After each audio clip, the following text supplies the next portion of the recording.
তোমার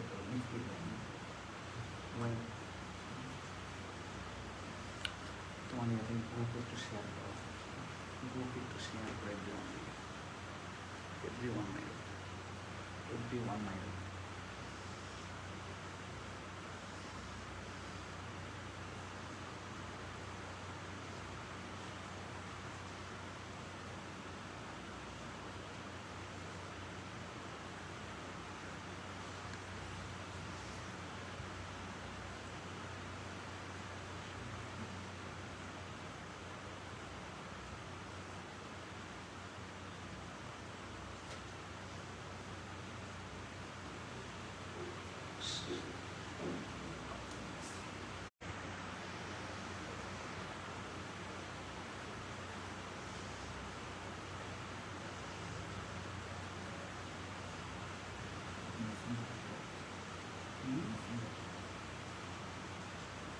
গ্রুপ দেখা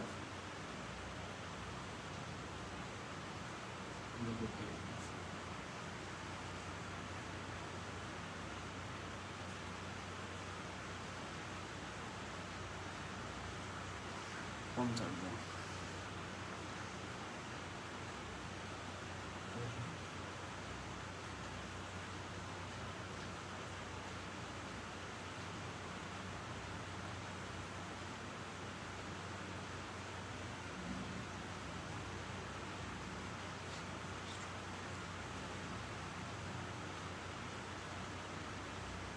শেয়ার করে তুমি চলে যাও, শেয়ার করে তুমি চলে যাও একটু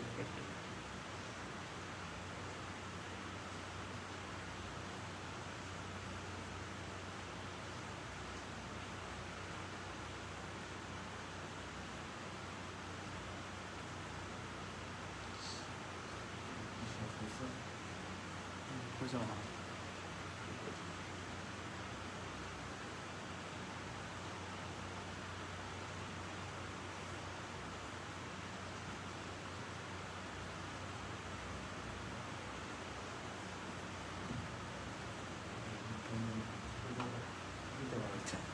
আমি যাতে দিয়ে দাও।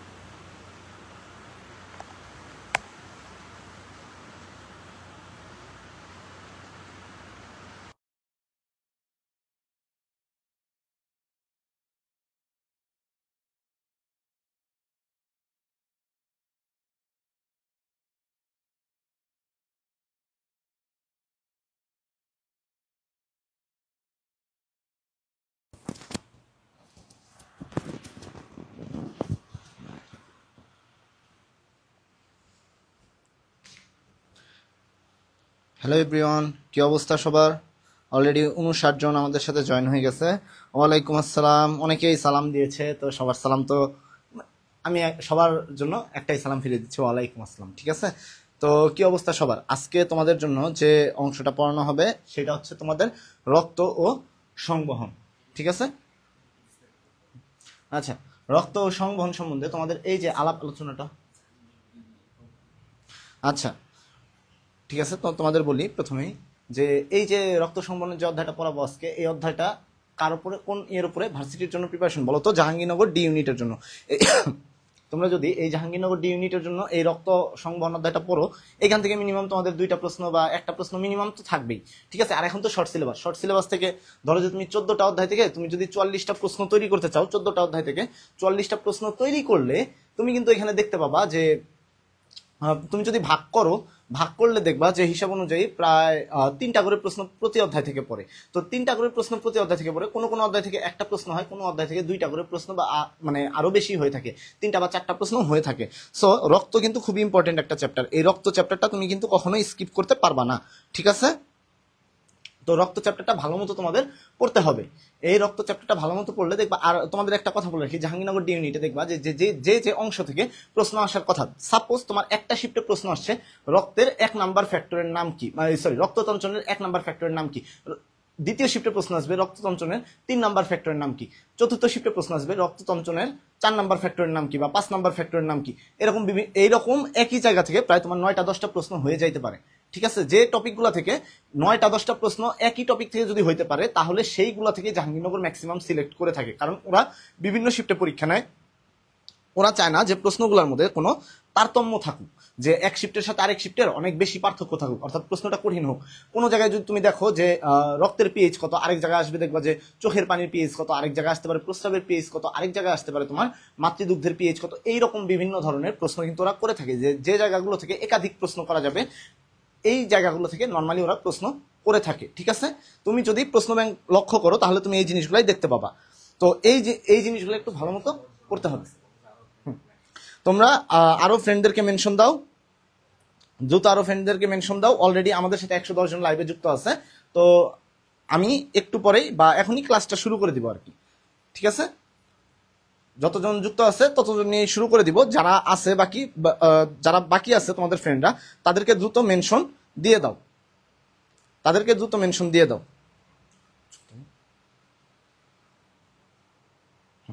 ওকে, চলো। তো আজকে যে প্রথম অধ্যায়টা পড়ানো হবে সেটা কি রক্ত সংবহন, এবং রক্ত সংবহন কি আমাদের অন্যতম গুরুত্বপূর্ণ একটা চ্যাপ্টার। ঠিক আছে, রক্ত সংবহন কি আমাদের গুরুত্বপূর্ণ একটা চ্যাপ্টার। আর আরো যদি কোনো প্রবলেম হয় কোনো কিছু বুঝতে, তো আমাকে এই যে এখানে প্রশ্ন করবা, কমেন্ট। আমার কাছে কিন্তু ফোন আছে, ফোনে কিন্তু আমি তোমাদের সবার কমেন্ট দেখতে পারি। ঠিক আছে, তো চলো এখন আমরা শুরু করে দিই। প্রথম প্রশ্ন দেখো, এখানে বলছে রক্তের ভিত্তিতে প্রাণী জগতের শ্রেণীবিন্যাস করে কোন বিজ্ঞানী? এই প্রশ্নটা কেউ পারবা? এটা জাহাঙ্গীরনগর বিশ্ববিদ্যালয়ে আসছে তোমার কত 2012 সালে আসছে। কোথায়? জাহাঙ্গীরনগর ডি ইউনিটে। কোন সেট থেকে আসছে বলো তো? এটা সেট 1-এ আসছে, অর্থাৎ প্রথম সেট যে আছে এই প্রথম সেটেই চলে আসছে এই প্রশ্নটা। কেউ এটা আনসার করতে পারবা ভাইরা? খুবই সহজ একটা প্রশ্ন, তোমরা সবাই নাম জানো। যে লোকটা আবিষ্কার করছে তার, যে লোকটা এই শ্রেণীবিন্যাসটা করছে তোমরা সবাই তার নাম জানবা। ঠিক আছে, অর্থাৎ এটা কে করছে বলতো? এটা হচ্ছে উইলিয়াম হার্ভে করছেন। কে করছেন? William Harvey. কে করছেন? William Harvey. তো এই জিনিসটা মাথায় রেখো সবাই। তোমরা সবাই জানো যে রক্ত সংবহন সম্বন্ধে বা রক্ত সংবহন সম্বন্ধে সর্বপ্রথম কে ধারণা দিছে? উইলিয়াম হার্ভে ধারণা দিয়েছে। সো তোমাদের এই যে প্রশ্নটা যে আছে এই প্রশ্নটায় আনসার কোনটা হবে? William Harvey. ঠিক আছে, হ্যাঁ এই তো অনেকে আনসার পারতেছে। এই না, ফাহিম আহমেদ ধ্রুব আনসার হয় নাই, ওইটা হচ্ছে ল্যামার্ক হবে না, উইলিয়াম হার্ভে হবে। ঠিক আছে, আচ্ছা দ্বিতীয় প্রশ্নে আমরা চলে যাই। দেখো, মানব দেহে রক্তের আপেক্ষিক গুরুত্ব কত? আপেক্ষিক গুরুত্ব কত? প্রায়, এটা তোমরা আনসার করে থাকো। সেই সাথে আরো কিছু ইনফরমেশন মাথায় রাখতে হবে। মানব দেহে রক্তের আপেক্ষিক গুরুত্বের সাথে তোমরা কি মাথায় রাখবা? পিএইচ। পিএইচ কত? 7.35 থেকে 7.45 এই রেঞ্জের মধ্যে। আর যদি বলি এভারেজ কত? এভারেজ হচ্ছে 7.4। ঠিক আছে, এই ইনফরমেশনটা মাথায় রাখতে হবে তোমাদের। এছাড়া মানব দেহে যে রক্তটা আছে দৈহিক ওজনের কত পার্সেন্ট? দৈহিক ওজনের আমি এই যে দই ও লিখলাম, যেহেতু আমাদের এমসিকিউ ক্লাস, তো এটা মাথায় রাখবা। দৈহিক ওজনের কত পার্সেন্ট? 8%। ঠিক আছে, দৈহিক ওজনের কত পার্সেন্ট? 8% থাকে আমাদের দেহে রক্ত। রক্তের তাপমাত্রা কত? টেম্পারেচার, রক্তের টেম্পারেচার কত? রক্তের টেম্পারেচার হচ্ছে 36 থেকে 38 ডিগ্রি সেন্টিগ্রেড। এই যে বেসিক ইনফরমেশনগুলো, এই ইনফরমেশনগুলো তোমাদের কি করতে হবে বলতো? এই ইনফরমেশনগুলো তোমাদের মাথায় রাখতে হবে, কারণ এই ইনফরমেশনগুলো থেকে অনেক সময় তোমাদের কি আসতে পারে? প্রশ্ন আসতে পারে। ঠিক আছে, এই জিনিসটা মাথায় রাখবা। এখন দেখো, এই যে রক্ত যে 8% নর্মালি বলি দৈহিক ওজনের, এটা আরেকটা ইনফরমেশন মাথায় রাখো। পুরুষে কতটুকু থাকে? পুরুষে হচ্ছে 5 থেকে 6 লিটার। পুরুষে 5 থেকে 6 লিটার। ঠিক আছে, আর স্ত্রী দেহে কতটুকু থাকে বলতো? স্ত্রী দেহে তোমাদের যদি বলি, এই স্ত্রী দেহে যেটা থাকবে, স্ত্রী দেহে হচ্ছে তোমার 4.5 থেকে 5.5 লিটার। ঠিক আছে, এই বেসিক ইনফরমেশনগুলো রক্ত সম্বন্ধে তোমাদের একটু মাথায় রাখতে হবে। এই জিনিসগুলো পারবা। এখন দেখি কে পারো। হ্যাঁ, অনেকে আনসার করছে অলরেডি, যে সি 1.065, অর্থাৎ রক্তের আপেক্ষিক গুরুত্ব যেটা আছে এই 1.065। আর এই ইনফরমেশনগুলো তোমরা বেসিক আলাদা যে এক্সট্রা ইনফো আছে এই ইনফো হিসেবে রাখতে পারো, কারণ এইগুলা কিন্তু তোমাদের আসতে পারে পরীক্ষায়। এই জিনিসগুলো কিন্তু তোমাদের আসতে পারে। ঠিক আছে, সো চলো পরবর্তী প্রশ্নে আমরা চলে যাই। এখন দেখো, রক্তের পিএইচ মাত্রা কত? ওই যে দেখো, আমি আগের স্লাইডেই কিন্তু অলরেডি বলে দিছি তোমাদের পিএইচটা পড়তে হবে। এখনই দেখো পরের প্রশ্নে চলে আসছে কি? রক্তের পিএইচ এর মাত্রা কত? রক্তের পিএইচ এর মাত্রা কত? দেখো তো এখানে 6.85 থেকে 7.05, 7.35 থেকে 7.45, 7.70 থেকে 7.80, 7.80 থেকে 7.85। কত? তোমরা সবাই জানো এটা কত? 7.35 থেকে 7.45। আর রক্ত কি হিসেবে কাজ করে বলতো? রক্ত একটা বাফার হিসেবে কাজ করে। আর এই রক্তটা কি? ঈষৎ ক্ষারীয়। যেহেতু পিএইচ হচ্ছে 7-এর উপরে, তার মানে কি? ঈষৎ ক্ষারীয়। ঠিক আছে, এটা মাথায় রাখবা। কি ক্ষারীয়? ঈষৎ ক্ষারীয়। ঈষৎ ক্ষারীয়। এই ইনফরমেশনগুলো তোমাদের মাথায় রাখতে হবে। এই ইনফরমেশনগুলো কিন্তু অনেক গুরুত্বপূর্ণ। রক্ত কি? রক্ত হচ্ছে ঈষৎ ক্ষারীয়। আচ্ছা দেখো এখানে এই প্রশ্নটা কোথায় কোথায় আসছে বলতো? জাহাঙ্গীরনগর ডি ইউনিটে আসছে 18-19 সেশনে এবং 12-13 সেশনে। এই যে প্রশ্ন রিপিট হয়েছিল 12-13 সেশনে আসছিল, সেই প্রশ্নটা আবার 18-19 সেশনে চলে আসছিল। এরপরে এমবিএসটিউতে আসছে কত সালে? 15-16 সালে। ঠিক আছে, এই জিনিসগুলাই কিন্তু তোমাদের জন্য ইম্পর্টেন্ট। এই যে দেখো তুমি যে ইনফরমেশনগুলো পড়তেছো হয়তো বা হুবহু ওই যে প্রশ্নটা সলভ করছো ওই প্রশ্ন থেকে না আসলেও দেখা যাচ্ছে যে অন্য প্রশ্ন থেকে আসে। যেমন তোমার এই যে দেখো পিএইচ রিলেটেড তুমি একটু আগেই পড়লা, পিএইচ এর সাথে আরো এক্সট্রা ইনফরমেশন এই যে এখানে যেগুলো দেওয়া আছে বা এই যে আপেক্ষিক গুরুত্ব ওই সেম টপিক বা সেম পেজের মধ্যেই কিন্তু আছে ভাইয়ারা। সো ওই প্রশ্নটা হুবহু না আসলেও ওই টপিকটা কিন্তু তারা ফলো করবে, যে ওই টপিক থেকেই পরের বার প্রশ্নটা করতে পারে। হয়তোবা প্রশ্নটা হুবহু হবে না, বাট টপিকটা কিন্তু সেম হবে। ঠিক আছে, আর প্রশ্ন কিন্তু সহজ। এগুলো এগুলো তোমরা পারবা যদি আসে। কে পারবা না বলো তো ভাইয়া? রক্তের পিএইচ সারা জীবন ভরে পড়ে আসতেছো তোমরা, তোমরা এতদিন ধরে পড়ে আসতেছো, তারপরে যদি রক্তের পিএইচ না পারো তাহলে কেমন একটা ব্যাড ইম্প্যাক্ট পড়ে না? ঠিক আছে, তোমরা তো এটা পারবা। ঠিক আছে, এখন দেখো সাথে কি আসে অনেক সময়? মুখের লালার পিএইচ। মুখের লালা যেটা আছে এই মুখের লালার পিএইচ কত? 6.2 থেকে 7.4। এটা মাথায় রাখবা। মুখের লালার পিএইচ কত? 6.2 থেকে 7.4। সেই সাথে তোমাদের আরো কিছু পিএইচ পড়বা, যেমন তুমি হচ্ছে মাতৃদুগ্ধের পিএইচ। মাতৃদুগ্ধের পিএইচ, মাতৃদুগ্ধ এটার পিএইচ কত বলতো? এই মাতৃদুগ্ধের পিএইচ হচ্ছে তোমার কত? 6.6 থেকে 6.9। 6.6 থেকে কত? 6.9। এরপরে যদি বলি চোখের পানির পিএইচ কত? চোখের পানি যা আছে এই চোখের পানির পিএইচ কত? এই চোখের পানির পিএইচ এর কথা যদি বলি তোমার 4.8 থেকে 7.5। 4.8 থেকে 7.5 এই ইনফরমেশন মাথায় রাখবা। আর হচ্ছে প্রস্রাব। প্রস্রাব যেটা, প্রস্রাব কি জাতীয় পদার্থ বলতো? প্রস্রাব হচ্ছে তোমার, প্রস্রাবের মধ্যে কি থাকে? ইউরিক অ্যাসিড থাকে। সো প্রস্রাবের মধ্যে যদি তুমি বলো নরমালি দেখবা তুমি 5.5 থেকে 7.5। এটা হচ্ছে প্রস্রাবের পিএইচ এর রেঞ্জ। এই ইনফরমেশন গুলো তুমি পিএইচ রিলেটেড ইনফরমেশন যেগুলো, এই ইনফরমেশন গুলো তুমি রাখতে পারো। ঠিক আছে, এইগুলো কিন্তু তুমি পারবা। এই প্রশ্নগুলো আসলে এখন বলো ভাইয়া তোমার যদি কোনোভাবে রক্তের পিএইচ না এসে যদি বলে মুখের লালার পিএইচ কত, তুমি পারবা না? তুমি তো পারবা তাই না? কারণ এই যে ইনফরমেশনগুলো সাথে পড়তে হবে। আচ্ছা চলো পরবর্তী প্রশ্নে চলে যাই। মানব দেহের প্লাজমায় উপস্থিত প্রোটিনের নাম কি? আচ্ছা প্লাজমা প্রোটিন, দেখো এখানে একটা শর্টকাট দ্বারা মাথায় রাখবা। আগে গেলে ফ্রি পাবেন। আগে গেলে কি পাবেন? ফ্রি পাবেন। আগে গেলে ফ্রি পাবেন। এখন এইখানে আগেতে কি বুঝায়? আগেতে বুঝাচ্ছে হচ্ছে অ্যালবুমিন। আগেতে কি বুঝাচ্ছে? অ্যালবুমিন। তারপরে গেলেতে হচ্ছে গ্লোবিউলিন। গ্লোবিউলিন। আর ফ্রিতে হচ্ছে ফাইব্রিনোজেন। ফাইব্রিনোজেন। ঠিক আছে ভাইরা, এখন পাবেনতে কি? এটা মানে হচ্ছে তোমার প্রথ্রম্বিন।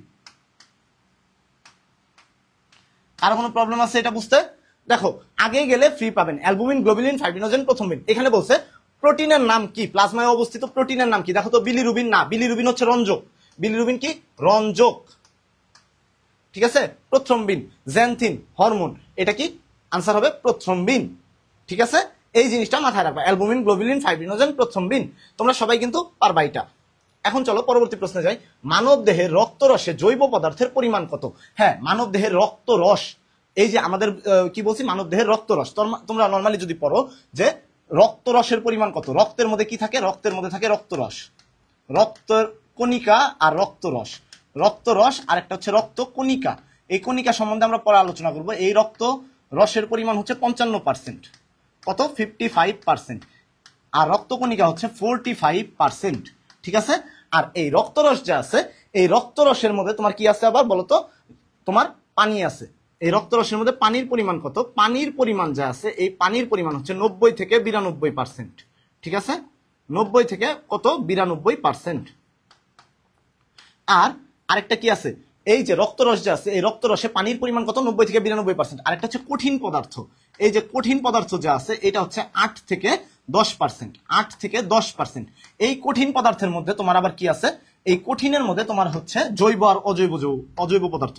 জৈব পদার্থের পরিমাণ হচ্ছে 7 থেকে 9%। ঠিক আছে, আর অজৈব যেটা আছে এই অজৈবের পরিমাণ 0.9%, অজৈব 0.9%।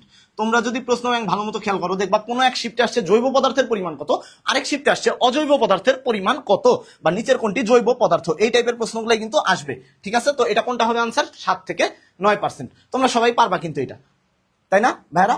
সবাই পারবা। এই যে আমরা প্রশ্নগুলো যে করালাম, কয়টা? 5টা এমসিকিউ সলভ করেছি। 5টা এমসিকিউর মধ্যে কারো কোনো প্রবলেম আছে? আশা করি কারো কোনো প্রবলেম থাকার কথা না। ঠিক আছে, তো চলো পরবর্তী প্রশ্নে আমরা চলে যাই। এখন দেখো এখানে কি আছে, এইখানে যেটা আছে যে রক্ত সম্বন্ধে কোনটি সত্য নয়, রক্ত সম্পর্কে কোনটি সত্য নয়। এই যে 9 কথাটা যে আছে না ভাইয়ারা, তোমরা অনেকেই এই 9 কথাটা স্কিপ করে যাবে, তারা খেয়ালই করবে না, দ্রুত পরীক্ষায় দাগাইতে যাবে, দাগাইতে যায় তারা বলবে যে রক্ত সম্পর্কে নিচের কোনটি সত্য। যখন তারা বলবে রক্ত সম্পর্কে নিচের কোনটি সত্য, ওই যে 9 কথাটা যে আছে ওইটা খেয়াল করবে না। ওইটা না খেয়াল করে প্রথম আনসারে যখন দেখবে পিএইচ এর মানে এত, সে তো জানবে যে ইয়েস আমি তো পারি, কিন্তু ভাইয়া এইটা যে দাগাবা সে কিন্তু ধরা খেয়ে যাবা। ঠিক আছে, কারণ এটা কিন্তু আনসার না, কারণ এটার ওইখানে প্রশ্নেই বলছে রক্ত সম্পর্কে কোনটি সত্য নয়, অর্থাৎ মিথ্যা কোনটা। তার মানে আপেক্ষিক গুরুত্ব 1.065, এটাও কিন্তু সত্য। প্লাজমা 45%, না এটা সত্য না। ইমিউন কোষযুক্ত, ইমিউন কোষযুক্ত, ইমিউন হচ্ছে তোমার অনাক্রম্যতা কাজ করে। যারা অনাক্রম্যতা বলতে কি বোঝায় ভাইয়ারা? তোমার রোগ প্রতিরোধে যারা কাজ করে তারা হচ্ছে ইমিউন কোষ।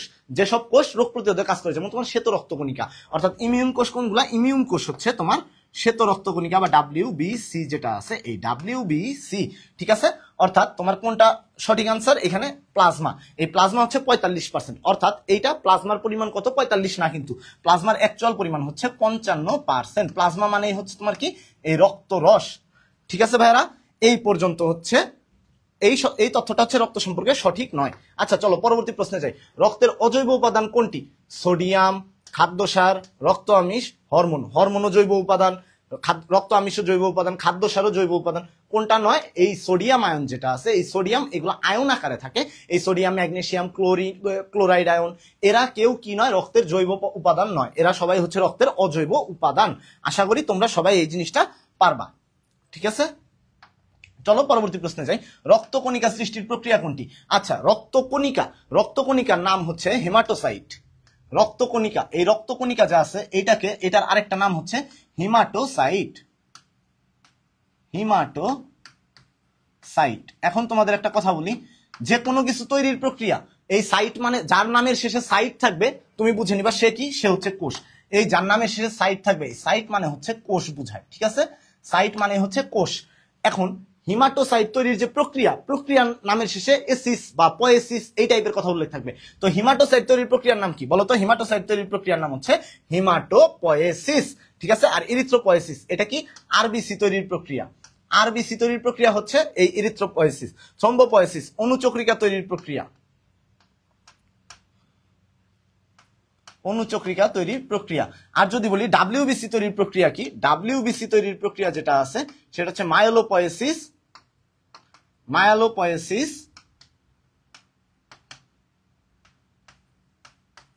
বা আরেকটা নাম হচ্ছে লিউকোপয়েসিস,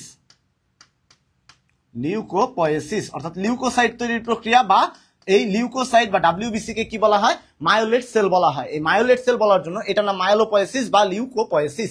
এটা হচ্ছে ডাব্লিউবিসি তৈরির প্রক্রিয়া। তো আশা করি তোমাদের এই পর্যন্ত কারো কোনো প্রবলেম থাকার কথা না। ঠিক আছে, চলো পরবর্তী প্রশ্নে যাই। মানব দেহের লোহিত কণিকার ব্যাস কত মাইক্রোমিটার? মানব দেহের লোহিত রক্ত কণিকার ব্যাস কত মাইক্রোমিটার? এই যে দেখো, এই টাইপের প্রশ্ন কিন্তু হুট করে দিয়ে দিতে পারে। তো এই ব্যাস সম্বন্ধে সচরাচর আমরা একটু কম পড়ি, তাই না? এই ব্যাস সম্বন্ধে কম পড়ি, তারপরে দেখা যায় যে দুই একটা বেসিক জিনিস দিয়ে দিতে পারে। অনেক সময় অনেকে এটা পারবা, লোহিত রক্তকণিকার ব্যাস সবাই কিন্তু পারবা। এটা কত? 7.3 মাইক্রোমিটার। এই জিনিসগুলো একটু পড়বা, যে কোনটার ব্যাস কতটুকু, কোনটা কত খণ্ডক যুক্ত, এই জিনিসগুলো একটু অনেক সময় দিতে পারে জাহাঙ্গীরনগরে। যেহেতু অনেক সময় তারা দেখা যায় যে প্রশ্ন করতে করতে আর প্রশ্ন করার কোনো জায়গা পায় না, তখন এই যে এইসব জায়গা থেকে দিয়ে দেয়। আচ্ছা, পরবর্তী প্রশ্নে চাই। মানব ভ্রূণের প্রতি ঘন মিলিমিটার রক্তে লোহিত কণিকার সংখ্যা কত? ভ্রূণের মধ্যে বলছে অলরেডি, এখানে ভ্রূণের কথা বলছে। ঠিক আছে, ভ্রূণের মধ্যে কত? 80 থেকে 90 লাখ। এই ভ্রূণের মধ্যে কতটুকু রক্তকণিকা থাকে বলতো? ভ্রূণের মধ্যে থাকে তোমার 80 থেকে 90 লাখ। ঠিক আছে, এই জিনিসটা মাথায় রেখো। মানব ভ্রূণের প্রতি ঘন মিলিমিটার রক্তে লোহিত রক্তকণিকার সংখ্যা কত? 80 থেকে 90 লাখ। তারপরে শিশু দেহে কত? 60 থেকে 70 লাখ। শিশু দেহে হচ্ছে 60 থেকে 70 লাখ। ঠিক আছে, এরপরে যদি বলি পূর্ণাঙ্গ পুরুষ দেহে কত? 50 থেকে 54 লাখ। আর পূর্ণাঙ্গ স্ত্রী দেহের কথা যদি বলি 44 থেকে 45 লাখ। আচ্ছা, প্রতি ঘন মিলিমিটার রক্তে লোহিত কণিকার সংখ্যা শতকরা কত কম হলে রক্তাল্পতা দেখা যায়? শতকরা কত % কম হলে বলতো?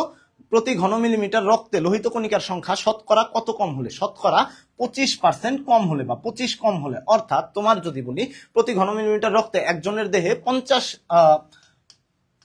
50 লক্ষ থাকার কথা, তাই না? 50 লক্ষ প্রতি ঘন মিলিমিটার রক্তে থাকার কথা 50 লক্ষ, তাহলে কত হলে তার মধ্যে হচ্ছে তোমার রক্ত স্বল্পতা বা অ্যানিমিয়া দেখা দিবে? এখন কতই দেখা দিবে বলতো? এইটা হচ্ছে তোমার 50 লক্ষের 25%, অর্থাৎ 25% বলতে তোমার 37.37 কত 5 লক্ষ। অর্থাৎ এর নিচে হলে তোমার কি দেখা দিবে? এই রক্তাল্পতা বা অ্যানিমিয়া দেখা দিবে।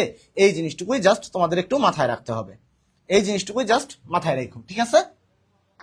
আচ্ছা চলো ভাইরা, এরপরে যে আমরা পরবর্তী প্রশ্ন, পূর্ণবয়স্ক মানব দেহে লোহিত ও শ্বেতকণিকার অনুপাত কত? দেখো, পূর্ণবয়স্ক মানব দেহে লোহিত ও শ্বেতকণিকার অনুপাত কত, এখানে বলেই দিছে লোহিত ও শ্বেতকণিকার অনুপাত কত। তার মানে RBC is to WBC, RBC is to কত? ডাব্লিউবিসি। এই আরবিসি ইজ টু ডাব্লিউবিসি কত হয়? নতুন বই অনুসারে যেটা 600:1, আর পুরনো বই অনুসারে সেটা হচ্ছে 700:1 ছিল, ঠিক আছে? যার জন্য এটার আনসার হবে 1400:2। এই 1400:2 সমান কত? 700:1। এই জিনিসটাই মাথায় রাখবা, ঠিক আছে? এই জিনিসটুকুই জাস্ট তোমাদের একটু মাথায় রাখতে হবে। এখন নতুন বই অনুসারে হচ্ছে 600:1, তো ওইখানে কি দিবে? 1200:2 দিয়ে দিতে পারে, এইরকম দিতে পারে। আবার অনেক সময় প্রশ্ন আসবে ডাব্লিউবিসি বা শ্বেতকণিকা ও লোহিত কণিকার অনুপাত কত?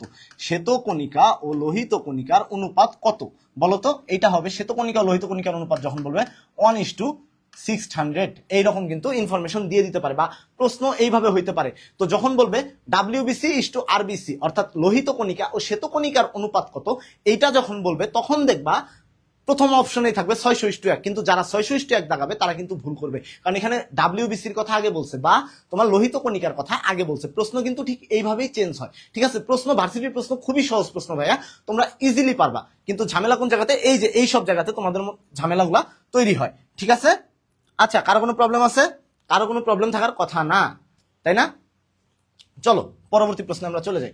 মেরুদণ্ডী প্রাণীর হিমোগ্লোবিন থাকে কোথায়? মেরুদণ্ডী প্রাণীদের হিমোগ্লোবিন থাকে কোথায়? লোহিত কণিকায়, রক্তরসে, রক্তরসে লোহিত কণিকায়, শ্বেতকণিকায়। কেউ বলতে পারবা এটা? অনেকে ভুল করতে পারে এই প্রশ্ন, অনেকেই ভুল করতে পারে, অনেকেই ভুল করতে পারে। কেউ বলতে পারবা ভাইয়ারা এটা?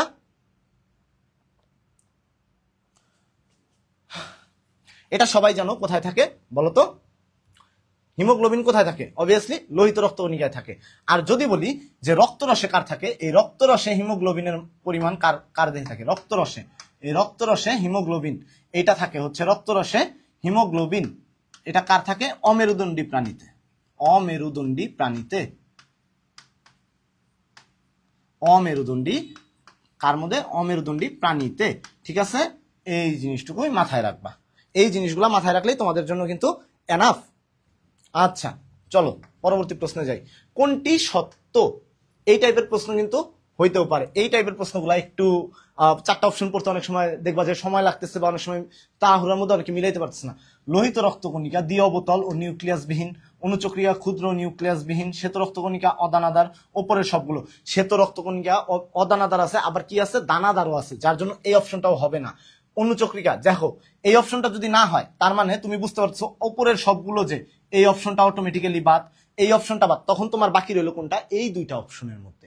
কোন দুইটা অপশন? এ আর বি, এই দুইটার মধ্যে তখন তোমার কম্পেয়ার করতে হবে। লোহিত রক্তকণিকা দ্বি অবতল ও নিউক্লিয়াসবিহীন, অনুচক্রিয়া ক্ষুদ্র ও নিউক্লিয়াসবিহীন না। অনুচক্রিয়া ক্ষুদ্র ঠিক আছে, বাট নিউক্লিয়াসবিহীন না। কিন্তু লোহিত রক্তকণিকা দ্বি অবতল ও নিউক্লিয়াসবিহীন, এই তথ্যটা সঠিক, তার মানে এই তথ্যটাই হচ্ছে তোমার সঠিক তথ্য। ক্লিয়ার? চলো পরবর্তী প্রশ্নে যাই। কোনটি লোহিত রক্তকণিকার কাজ নয়? রক্তের ঘনত্ব, সান্দ্রতা রক্ষা, অম্লক্ষারের সাম্য রক্ষা করা, জীবাণু ধ্বংস করা, কার্বন ডাইঅক্সাইড অক্সিজেন পরিবহন করা।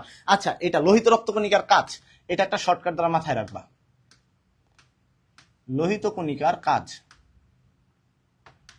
ঠিক আছে? লোহিত কণিকার কাজ কি বলতো? বস O2, এখানে মাথায় রাখবা। এই বস যেটা আছে, ব দ্বারা কি বুঝবা বলতো? ব দ্বারা হচ্ছে 3টা জিনিস বুঝবা। ব দ্বারা হচ্ছে এই ব যে আছে, এই ব দ্বারা তোমরা বুঝবা একটা হচ্ছে বিলিরুবিন, বিলিভার্ডিন, একটা হচ্ছে বিলিরুবিন, বিলিরুবিন, আরেকটা কি? বিলিভার্ডিন। বিলিভার্ডিন, ঠিক আছে। তারপরে এই ব দ্বারা কি বুঝবো আবার, বাফার হিসেবে কাজ করে। কে করে? এই লোহিত রক্তকণিকা বাফারের কাজটা করে থাকে, ঠিক আছে। এখন বাফারের কাজ করা মানেই হচ্ছে তোমার রক্তে অম্লক্ষারের সাম্য রক্ষা করা। আর আরেকটা কাজ কি করে, তোমার এই যে অক্সিজেনটা পরিবহন করে থাকে। কি পরিবহন করে? অক্সিজেন পরিবহন করে। তার মানে রক্তের ঘনত্ব সান্দ্রতা রক্ষা করা, এটা লোহিত কণিকার কাজ। অম্লক্ষারের সাম্য রক্ষা করা, এটাও কাজ। কার্বন ডাই অক্সাইড অক্সিজেন পরিবহন, এবং অক্সিজেন যে পরিবহন করবে, অক্সিজেনের বিকল্প কি? তোমার কার্বন ডাই অক্সাইড। অর্থাৎ অক্সিজেন ও কার্বন ডাই অক্সাইড উভয়টাই পরিবহন করবে কে? তোমার লোহিত রক্ত কণিকা। তার মানে এটা মাথায় রাখবা, বস O2 অর্থাৎ বিলিরুবিন উৎপন্ন করে, বিলিভার্ডিন উৎপন্ন করে এবং বাফার হিসেবে কাজ করে। এবং সেই সাথে কি করে, তোমার এই যে আরেকটা কাজ করে, রক্তের ঘনত্ব ও সান্দ্রতা রক্ষা করা। এই যে স যে আছে না, এই স দ্বারা বুঝবা হচ্ছে, এই স দ্বারা বুঝবা, এই যে স আছে যে, এই স দ্বারা বুঝবা সান্দ্রতা, ঠিক আছে। এই স দ্বারা কি বুঝবা?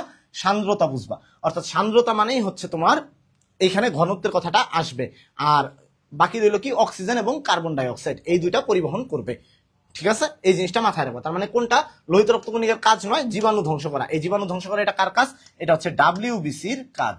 কার কাজ? এই যে ডাব্লিউবিসি যা আছে বা শ্বেতকণিকা যা আছে, এই শ্বেতকণিকার কাজ, ঠিক আছে। আচ্ছা, ফ্যাগোসাইটোসিস প্রক্রিয়ায় জীবাণু ধ্বংস করে কোন রক্তকণিকা? ঠিক আছে, ফ্যাগোসাইটোসিস প্রক্রিয়ায় জীবাণু ধ্বংস করে কোন রক্তকণিকা? ফ্যাগোসাইটোসিস, এইখানে দেখো উল্লেখই আছে ফ্যাগোসাইটোসিস প্রক্রিয়ায়। ফ্যাগোসাইটোসিস প্রক্রিয়ায় কে কে তোমার জীবাণু ধ্বংস করে? মাথায় রাখবা দুইটা জিনিস, একটা হচ্ছে মনোসাইট, আরেকটা কি? তোমার নিউট্রোফিল। একটা হচ্ছে কি? মনোসাইট, আরেকটা কি? নিউট্রোফিল।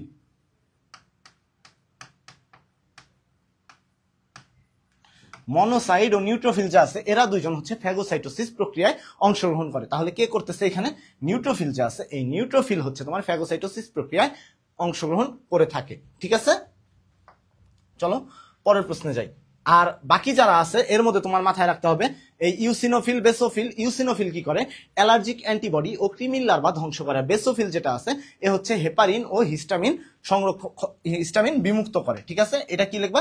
হেহি, হেহি, এই এরকম ইদারা মাথায় রাখবা। বেসোফিল মানে হেহি, হেপারিন, আর এটা হচ্ছে হিস্টামিন। এটা কি? হেপারিন, আর এটা হচ্ছে হিস্টামিন। এই হে হি, অনেকে হাসে না, হে হে হে, এরকম হে হি, অর্থাৎ হেপারিন, হিস্টামিন। আর ইউসিনোফিল হচ্ছে তোমার কি? অ্যালার্জিক অ্যান্টিবডি ও ক্রিমির লার্ভা ধ্বংস করে, ঠিক আছে। এইটুকু মাথায় রাখলেই এনাফ।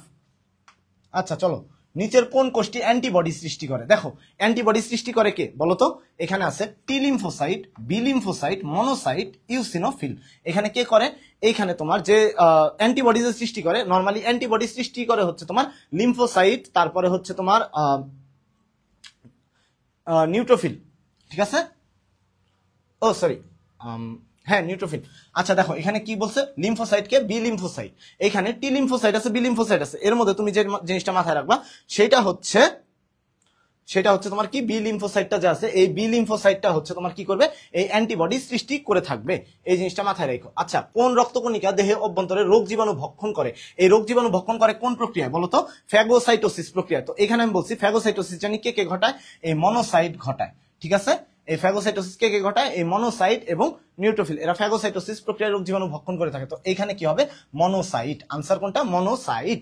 এই জিনিসটুকু মাথায় রেখো। আর লিম্ফোসাইট যেটা, সে হচ্ছে অ্যান্টিবডি উৎপন্ন করে। লিম্ফোসাইট অ্যান্টিবডি উৎপন্ন করে। অ্যান্টিবডি কোথায় কাজ করে? অ্যান্টিবডিটা কাজ করবে তোমার রক্তের মধ্যে।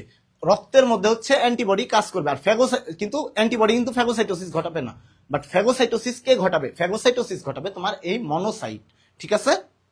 চলো পরবর্তী প্রশ্নে যাই। আচ্ছা, রক্তে শ্বেতকণিকার সংখ্যা স্বাভাবিকের চেয়ে কম থাকলে তাকে কি বলা হয়? রক্তে যদি শ্বেতকণিকার সংখ্যা স্বাভাবিকের চেয়ে কম থাকে তাহলে তাকে কি বলা হয়ে থাকে?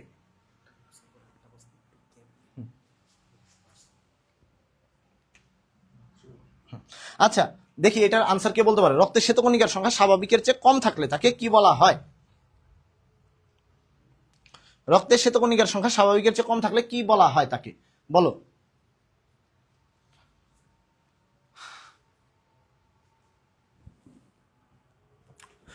আচ্ছা 19-এর সি, তাই না? রক্তের শ্বেতকণিকার সংখ্যা স্বাভাবিকের চেয়ে কম থাকলে লিউকোপেনিয়া, স্বাভাবিকের চেয়ে বেশি থাকলে কি বলা হয়? লিউকোসাইটোসিস। কিসের? স্বাভাবিকের চেয়ে বেশি থাকলে, স্বাভাবিকের চেয়ে কি থাকলে? বেশি থাকলে স্বাভাবিকের চেয়ে বেশি থাকলে তাকে বলা হয় লিউকোসাইটোসিস। আর লিউকেমিয়া যেটা, এই লিউকেমিয়া বলা হয়, এটার আরেকটা নাম হচ্ছে ব্লাড ক্যান্সার। ঠিক আছে, এই লিউকেমিয়া হচ্ছে ব্লাড ক্যান্সার। এইখানে শ্বেতকণিকার সংখ্যা ডাব্লিউবিসি এর সংখ্যা কত হয়ে যায়? ডাব্লিউবিসি এর সংখ্যা তোমার নর্মালি থাকার কথা কত বলো তো? নর্মালি ডাব্লিউবিসি এর সংখ্যা 4 থেকে 11,000 নর্মালি আমাদের দেহে থাকে, কিন্তু এই ডাব্লিউবিসি এর সংখ্যা বেড়ে যায় 50,000-এর অধিক। 50,000-এর অধিক, অর্থাৎ শ্বেতকণিকার সংখ্যা যদি আমাদের দেহে অস্বাভাবিক হারে বেড়ে যায় বা আমাদের দেহে যতটুকু থাকার কথা তার চেয়ে অনেক বেশি পরিমাণে বেড়ে যায়, তাহলে তাকে আমরা কি বলবো? লিউকেমিয়া। আর লিউকেমিয়ার আরেকটা নাম কি? Blood cancer. ঠিক আছে ভাইয়ারা, এইটুকু ইনফরমেশন মাথায় রাখো। আচ্ছা, শ্বেত রক্তকণিকার উৎপত্তি স্থল কোনটি? Erythroblast, myeloblast, monoblast, megakaryocyte. Megakaryocyte কার? এটা হচ্ছে অনুচক্রিকার। এটা কার? এটা হচ্ছে অনুচক্রিকার। ঠিক আছে, এটা কার? এটা হচ্ছে অনুচক্রিকার। এরিথ্রোসাইট আর হচ্ছে শ্বেত রক্তকণিকা উৎপত্তি স্থল কোনটা তাহলে? এরিথ্রোব্লাস্ট, মায়োলোব্লাস্ট নাকি মনোব্লাস্ট? এটা অবভিয়াসলি হবে মায়োলোব্লাস্ট। ঠিক আছে, আর যেটা বললাম শ্বেত রক্তকণিকা উৎপত্তির যে প্রক্রিয়াটা তার নাম হচ্ছে মায়োলোপয়েসিস বা লিউকোপয়েসিস। আচ্ছা, পরিণত সুস্থ মানুষের রক্তে শ্বেত রক্তকণিকার পরিমাণ কত শতাংশ? পরিণত একজন সুস্থ মানুষের দেহে শ্বেতকণিকার সংখ্যা কত শতাংশ? এটা কেউ বলতে পারবা যে একজন সুস্থ মানুষের দেহে শ্বেত রক্তকণিকার সংখ্যা কত শতাংশ? কত শতাংশ? এটা কেউ বলতে পারবা? একজন পরিণত মানুষের রক্তে তোমার শ্বেতকণিকার পরিমাণ কত শতাংশ? অর্থাৎ যতগুলো রক্তকণিকা আছে তার মধ্যে শ্বেতকণিকার পরিমাণ হচ্ছে মাত্র 1%। এই ইনফরমেশনটা একটু মাথায় রাখো। কত পার্সেন্ট? 1%। আর যদি বলি আরবিসি ডাব্লিউবিসি এই অনুপাতে থাকলে তাহলে হচ্ছে 6:1। RBC WBC 6:1। আচ্ছা চলো পরবর্তী প্রশ্নে যাই। রক্তের সবচেয়ে বড় কণিকার নাম কি? লিম্ফোসাইট, মনোসাইট, নিউট্রোফিল নাকি বেসোফিল? রক্তের সবচাইতে বড় কণিকার নাম কি? এই প্রশ্নটা কেউ পারবা? রক্তের সবচাইতে বড় কণিকার নাম কি? রক্তের সবচাইতে বড় কণিকার নাম কি? দেখো এইখানে তোমার যে কয়টা আছে লিম্ফোসাইট, মনোসাইট, নিউট্রোফিল, বেসোফিল, এটা হচ্ছে আনসার মনোসাইট। এই মনোসাইট যা হয়, এই মনোসাইটটা মূলত কোন কোষ থেকে আসে? ম্যাক্রোফেজ নামক এক ধরনের কোষ আছে, ওই ম্যাক্রোফেজটাই পরবর্তীতে মনোসাইটে রূপান্তরিত হয়। ঠিক আছে, ম্যাক্রোফেজটাই পরবর্তীতে মনোসাইটে রূপান্তরিত হয়, যেটা তোমার কি করে? এটার নাম ম্যাক্রোফেজ থেকে মনোসাইট আসছে, মানে ম্যাক্রোফেজটা মনোসাইটে রূপান্তরিত হয়। এই যে প্রথমে যে ম্যাক্রোফেজ ছিল, ম্যাক্রো মানেই হচ্ছে বড়, যার জন্য এটা কি এই মনোসাইটটা হচ্ছে রক্তের সবচেয়ে বড় কণিকার নাম। দানাদার শ্বেত রক্তকণিকার নিউক্লিয়াস কত খণ্ডক যুক্ত? আচ্ছা, দানাদার শ্বেত রক্তকণিকা বা ডাব্লিউবিসি কয় প্রকার? ডাব্লিউবিসি 2 প্রকার। একটা হচ্ছে দানাদার আর একটা হচ্ছে কি তোমার অদানাদার। একটা হচ্ছে দানাদার আর একটা হচ্ছে অদানাদার। অদানাদার, এইটুকু মাথায় রাখবা। এখন দানাদার যেটা আছে, অদানাদার কেন? অদানাদার কারণ তাদের নিউক্লিয়াস খণ্ডকযুক্ত না, এই জন্যই তাদেরকে অদানাদার বলা হয়েছে। নিউক্লিয়াস খণ্ডযুক্ত না।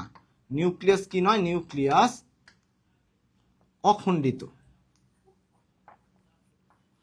আর দানাদার যারা আছে তাদের নিউক্লিয়াস কেমন বলতো? এই দানাদার যারা আছে তাদের নিউক্লিয়াস হচ্ছে তোমার 2 থেকে 7 খণ্ড বিশিষ্ট। 2 থেকে 7 খণ্ড বিশিষ্ট। অর্থাৎ দানাদার যে শ্বেতকণিকা আছে তাদের নিউক্লিয়াস কেমন? 2 থেকে 7 খণ্ড বিশিষ্ট। এই ইনফরমেশনটাই জাস্ট মাথায় রাখো। চলো আমরা পরবর্তী প্রশ্নে চলে যাই। রক্তে প্রবেশকৃত কৃমির লার্ভা ধ্বংস করে কোন রক্তকণিকা? বেসোফিল, ইউসিনোফিল, নিউট্রোফিল নাকি থ্রম্বোসাইট? কে করে? কৃমির লার্ভা ও অ্যালার্জিক অ্যান্টিবডি। অ্যালার্জিক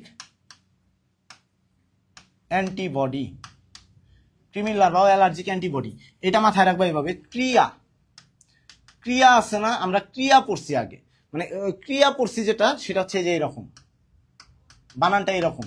তোমরা ওই রকম বানান না দিয়ে জাস্ট এই যে এইভাবে লিখবা ক্রিয়া। কৃমির লার্ভা অ্যালার্জিক অ্যান্টিবডি, অর্থাৎ এটা কে করবে? এটা হচ্ছে ইউসিনোফিল করে থাকবে। আর বেসোফিলেরটা হেপারিন ও হিস্টামিন সংরক্ষণ ও বিমুক্ত করে। আর থ্রম্বোসাইট যেটা আছে, থ্রম্বোসাইট একটা ই করে, সেটা হচ্ছে সেরোটোনিন। এই সেরোটোনিন কি করে? এই সেরোটোনিনের কাজ যেটা, সেটা হচ্ছে রক্তবাহিকাগুলোকে দ্রুত সংকুচিত করে এবং রক্তপাতকে বন্ধ করে দেয়। অর্থাৎ রক্তপাত বন্ধের উদ্দেশ্যে যদি রক্তবাহিকাকে সংকুচিত করে, সেটাই হচ্ছে সেই কাজটা কে করে? এই থ্রম্বোসাইট। কিভাবে করে? এই সেরোটোনিন নিঃসরণের মাধ্যমে করে থাকে। এবং সেই সাথে রক্ত চঞ্চলের তো একটা প্রক্রিয়া আছেই ভাইয়ারা, সেটাও তোমরা সবাই জানোই, তাই না? আচ্ছা, তো চলো পরবর্তী প্রশ্নে যাই। হিস্টামিন তৈরি করে, ওই যে বললাম কে তৈরি করে? হেপারিনোহিস্টামিন। হেপারিনোহিস্টামিন কে তৈরি করে? Erythrocyte, agranulocyte, granulocyte, thrombocyte. এখন বলো কোনটা? এরিথ্রোসাইট, এটা হেপারিনোহিস্টামিন কে ক্ষরণ করে? এটা বেসোফিল করে। এখন বেসোফিল কি, গ্র্যানিউলোসাইট না অ্যাগ্রানিউলোসাইট? অবভিয়াসলি বেসোফিল হচ্ছে গ্র্যানিউলোসাইট, অর্থাৎ দানাদার। দানাদার যে শ্বেত রক্তকণিকা আছে তার মধ্যে বেসোফিল থেকে এই হিস্টামিন ক্ষরণ হয়। নর্মালি হচ্ছে গ্র্যানিউলোসাইট, অর্থাৎ আনসার কোনটা? এই বি নাম। ও আচ্ছা, এ সি বি ডি একটু উল্টাপাল্টা হয়ে গেছে, এখানে বি নাম্বার যেটা আছে এই অপশনটা গ্র্যানিউলোসাইট। এই গ্র্যানিউলোসাইট আবার কয় প্রকার? 3 প্রকার, ঠিক আছে? Neutrophil, eosinophil, basophil. এই গ্র্যানিউলোসাইটের মধ্যে আছে কোনটা? বেসোফিল। এই বেসোফিল থেকেই তোমার এই যে হেপারিনোহিস্টামিন বিমুক্ত হয়। আচ্ছা, আণুবীক্ষণিক সৈনিক বলা হয় কোনটিকে? আণুবীক্ষণিক সৈনিক বলা হয় কোনটিকে? কেমোফিল, ইউসিনোফিল, মনোসাইট নাকি লিম্ফোসাইট? কাকে আণুবীক্ষণিক সৈনিক বলা হয় ভাইরা? আণুবীক্ষণিক সৈনিক হচ্ছে তারাই যারা খুবই ক্ষুদ্রাকার এবং তারা দেহে কিসের মতো কাজ করে? অতন্দ্র প্রহরীর মতো কাজ করে। যেমন বাংলাদেশের অতন্দ্র প্রহরী কারা বলতো? যেমন 24-এর আন্দোলনে অনেকেই হচ্ছে বিজিবিকে প্রশ্নবিদ্ধ করেছে, তো ওরা কিন্তু বাংলাদেশের অতন্দ্র প্রহরী, সারা রাজ্যকে পাহারা দিচ্ছে, ঠিক আছে? তো তেমনি ভাবে আমাদের শরীরটাকে অনবরত পাহারা দেয় কারা? এই যে বিভিন্ন অ্যান্টিবডি উৎপন্ন করে যারা, তারা, বা আমাদের যে ফ্যাগোসাইটিক যে কোষগুলো আছে তারা, ঠিক আছে? তো আণুবীক্ষণিক সৈনিক নরমালি কাকে বলা হয়? এই অংশটা কোথায় পাবা বলতো? শ্বেত রক্তকণিকার কাজ দেখবা। এই শ্বেত রক্তকণিকার কাজ,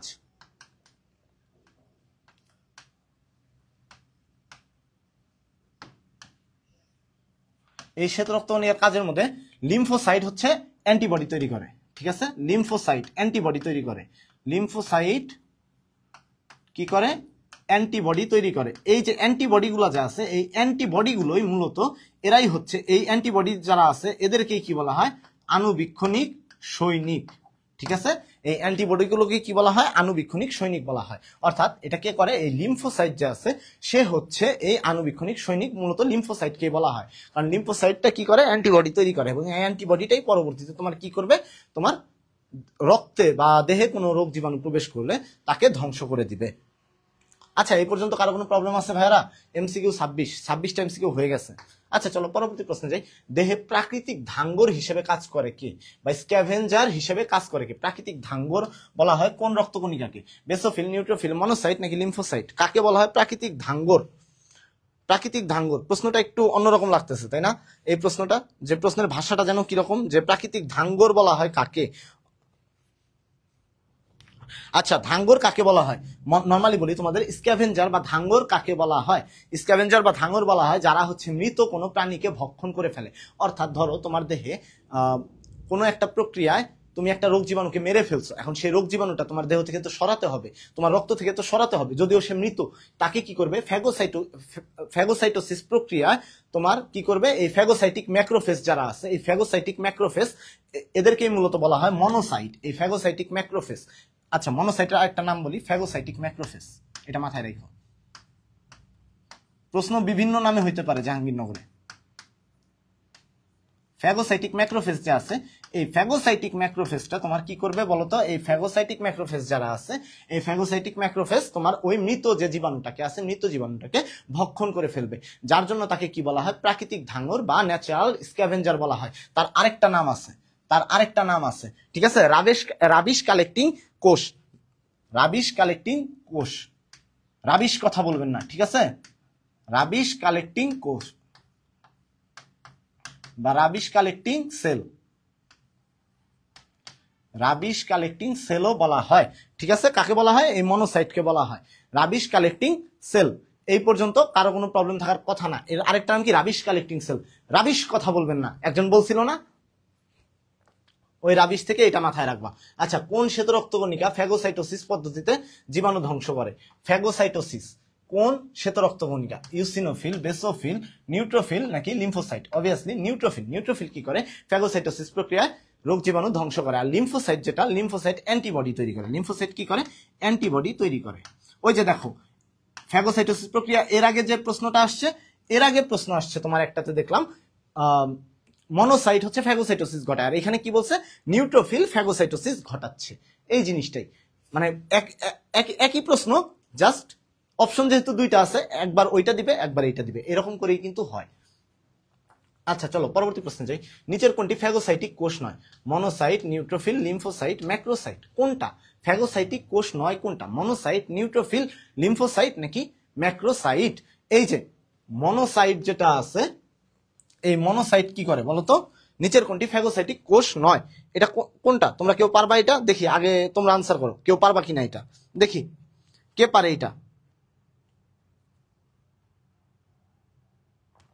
কেউ পারবা ভাইরা? পারলে দেখি আনসার করো দ্রুত। আর কার কোনো প্রবলেম থাকলে বলো।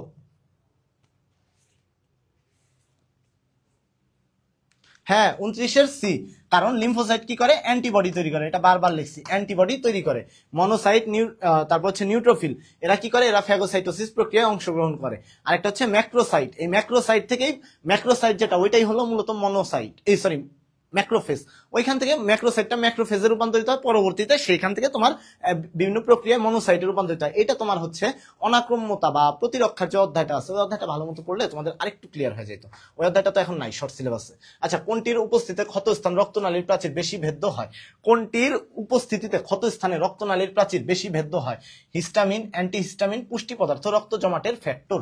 কোনটার কারণে রক্তনালীর প্রাচীর বেশি ভেদ্য হয়? অর্থাৎ রক্তনালিকার ভিতরে তোমার এই যে রক্তনালিকার ভিতরে তোমার কোন একটা অ্যান্টিবডি প্রবেশ করতে হবে, তাহলে সে তখন কোনটার ক্ষরণ হবে বা কোনটার কারণে হচ্ছে এটা হইতে পারে? কেউ বলতে পারবা এটা? কোনটির উপস্থিতিতে ক্ষতস্থানে যে রক্তনালিকা আছে, সরি, কোনটির উপস্থিতিতে ক্ষতস্থানে রক্তনালীর প্রাচীর বেশি ভেদ্য হয়? এটা কেউ বলতে পারবা? কোনটির উপস্থিতিতে ক্ষতস্থানে রক্তনালীর প্রাচীর বেশি ভেদ্য হয়?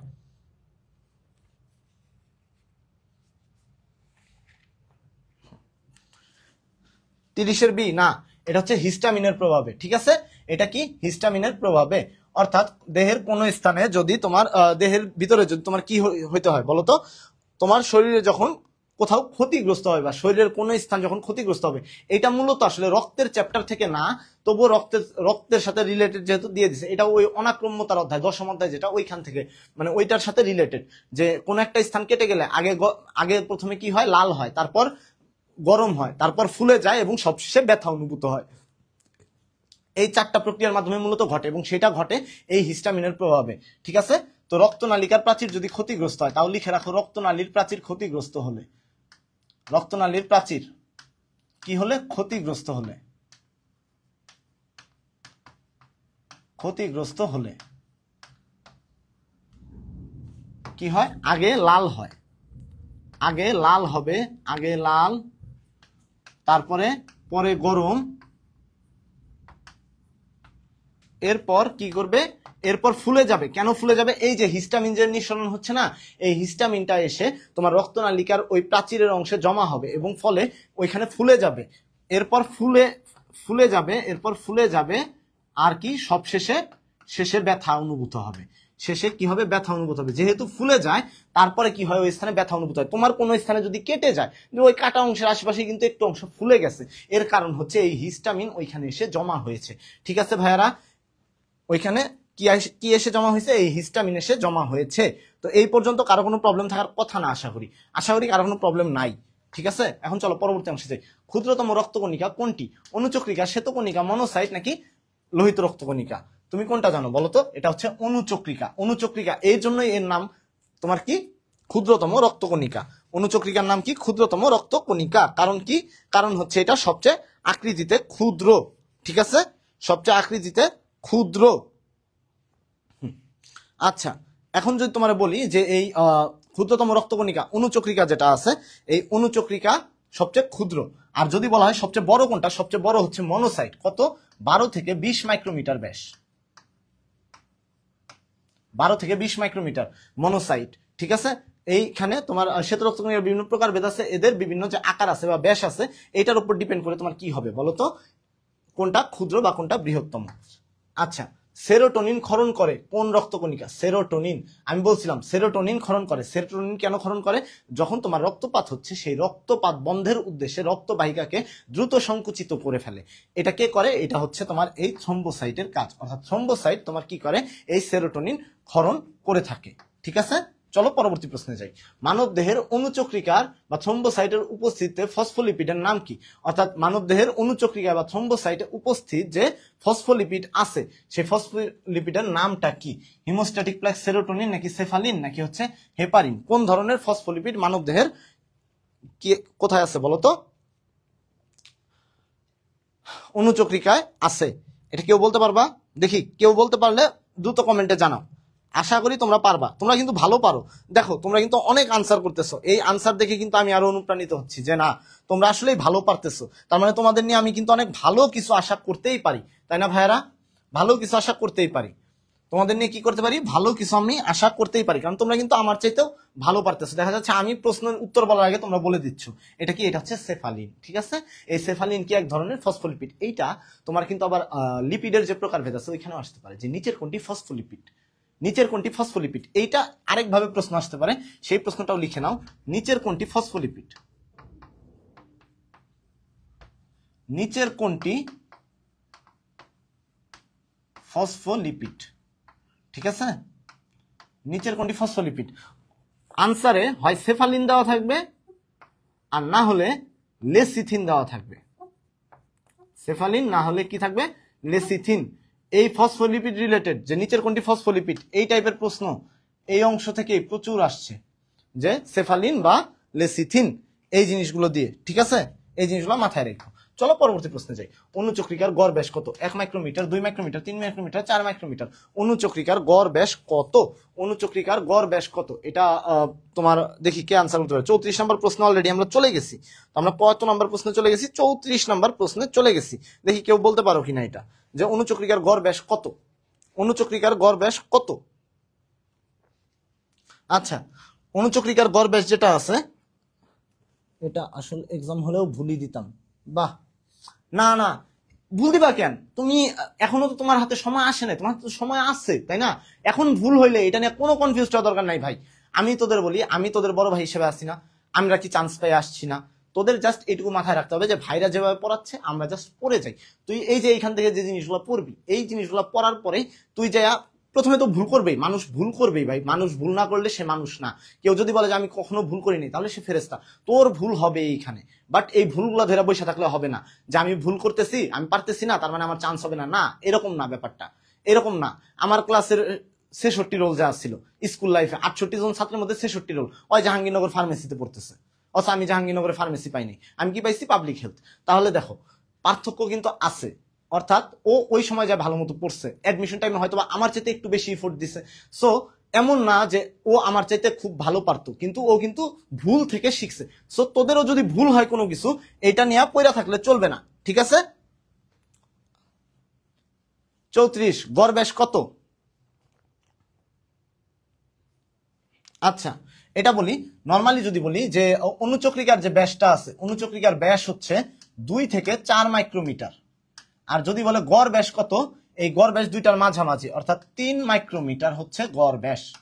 গড় ব্যাসের কথা, এটা হচ্ছে গড়, এটা হচ্ছে 3 মাইক্রোমিটার। ঠিক আছে, অনুচক্রিকার গড় ব্যাস কত? 3 মাইক্রোমিটার। এটা কত সালে আসছে? 23-24 সেশনে আসছে। এই জিনিসটুকুই মাথায় রাখবা। ঠিক আছে, পাবলিক হেলথে পড়ার ইচ্ছা মেরিনা পারভিন কাকুলি। হ্যাঁ অবভিয়াসলি ইনশাল্লাহ চান্স পাবা, তুমি পাবলিক হেলথেই চান্স পাবা, এবং চান্স পাওয়ার পরে তুমি দেশের বাইরে চলে যাবা। ঠিক আছে, ওই পাবলিক হেলথ থেকে অনেকেই দেশের বাইরে চলে যায়। প্রতি ঘন মিলিমিটার রক্তে অনুচক্রিকার সংখ্যা কত লক্ষ? প্রতি ঘন মিলিমিটার রক্তে অনুচক্রিকার সংখ্যা কত লক্ষ? এই জিনিসটা দেখি কে পারে, এই জিনিসটা কে পারবে। নর্মালি দেখবা বইয়ে আছে 1.5 থেকে 4 লক্ষ, তাই না? 1.5 থেকে 4 লক্ষ, কিন্তু অন্য আরেকটা বইয়ে দেখছি ওইখানে আছে 2.5 থেকে 5 লক্ষ। তার মানে এইটা হচ্ছে তোমার আনসার। আর প্রতিদিন প্রায় 200 বিলিয়ন বা 20,000 কোটি অনুচক্রিকা উৎপন্ন হয়। প্রতিদিন কত? প্রতিদিন প্রায় 200 বিলিয়ন বা কত, বা 20,000 কোটি কি হয়? উৎপন্ন হয়। এই জিনিসটুকু মাথায় রেখো। ঠিক আছে, তাহলে দেখো এগুলা কত ক্ষুদ্র, এই জিনিসগুলা কত ক্ষুদ্র। না, 1 থেকে 1.5 লক্ষ না, যারা এ দিচ্ছ 35 তারা ভুল করতেছো। 35-এর সি হবে, ঠিক আছে? 35-এর এ যারা দিবা তারা কিন্তু ভুল করবা। 35-এর এ যারা দিবা তারা ভুল করবা। নর্মালি তোমাদের বইয়ে বলি 1.5 থেকে 4 লক্ষ দেওয়া আছে, 1.5 থেকে 4 লক্ষ দেওয়া আছে তোমাদের আজমল স্যারের বইয়ে, ঠিক আছে? তো 1 থেকে 1.5 লক্ষ আর 1.5 থেকে 4 লক্ষ পার্থক্য কিন্তু অনেক। সো এইটা কখনোই তোমার আনসার হবে না, এটা মাথায় রাখো, এটা কখনোই কি হবে না, আনসার হবে না।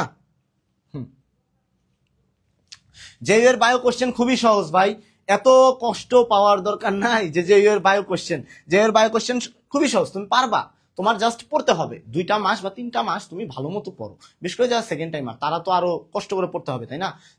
যেহেতু তারা একবার অলরেডি জানে, বুঝে আসতেছে যে কেমনটা লাগে। সো তোমরা আরো একটু সিরিয়াসলি পড়ো, দেখো যে ইনশাল্লাহ তোমাদের হয়ে যাবে, এত প্যানিক হওয়ার কিছু নাই। আর এইগুলা কিন্তু প্রতি বছর না, কোনো বছরে এই টাইপের একটু ঝামেলাপূর্ণ প্রশ্ন দেয়। মানব দেহে অনুচক্রিকার আয়ুষ্কাল কত দিন? 2 থেকে 5, 8 থেকে 12, 12 থেকে 15, নাকি 15 থেকে 20 দিন? কত অনুচক্রিকার আয়ুষ্কাল কত দিন মানব দেহে? কেউ বলতে পারবা? নর্মালি তোমাদের যেটা বইয়ে দেওয়া আছে গাজী আজমল স্যার বই অনুসারে হচ্ছে 5 থেকে 9 দিন। 5 থেকে 9 দিন, এটা কার অনুসারে? গাজী আজমল স্যার।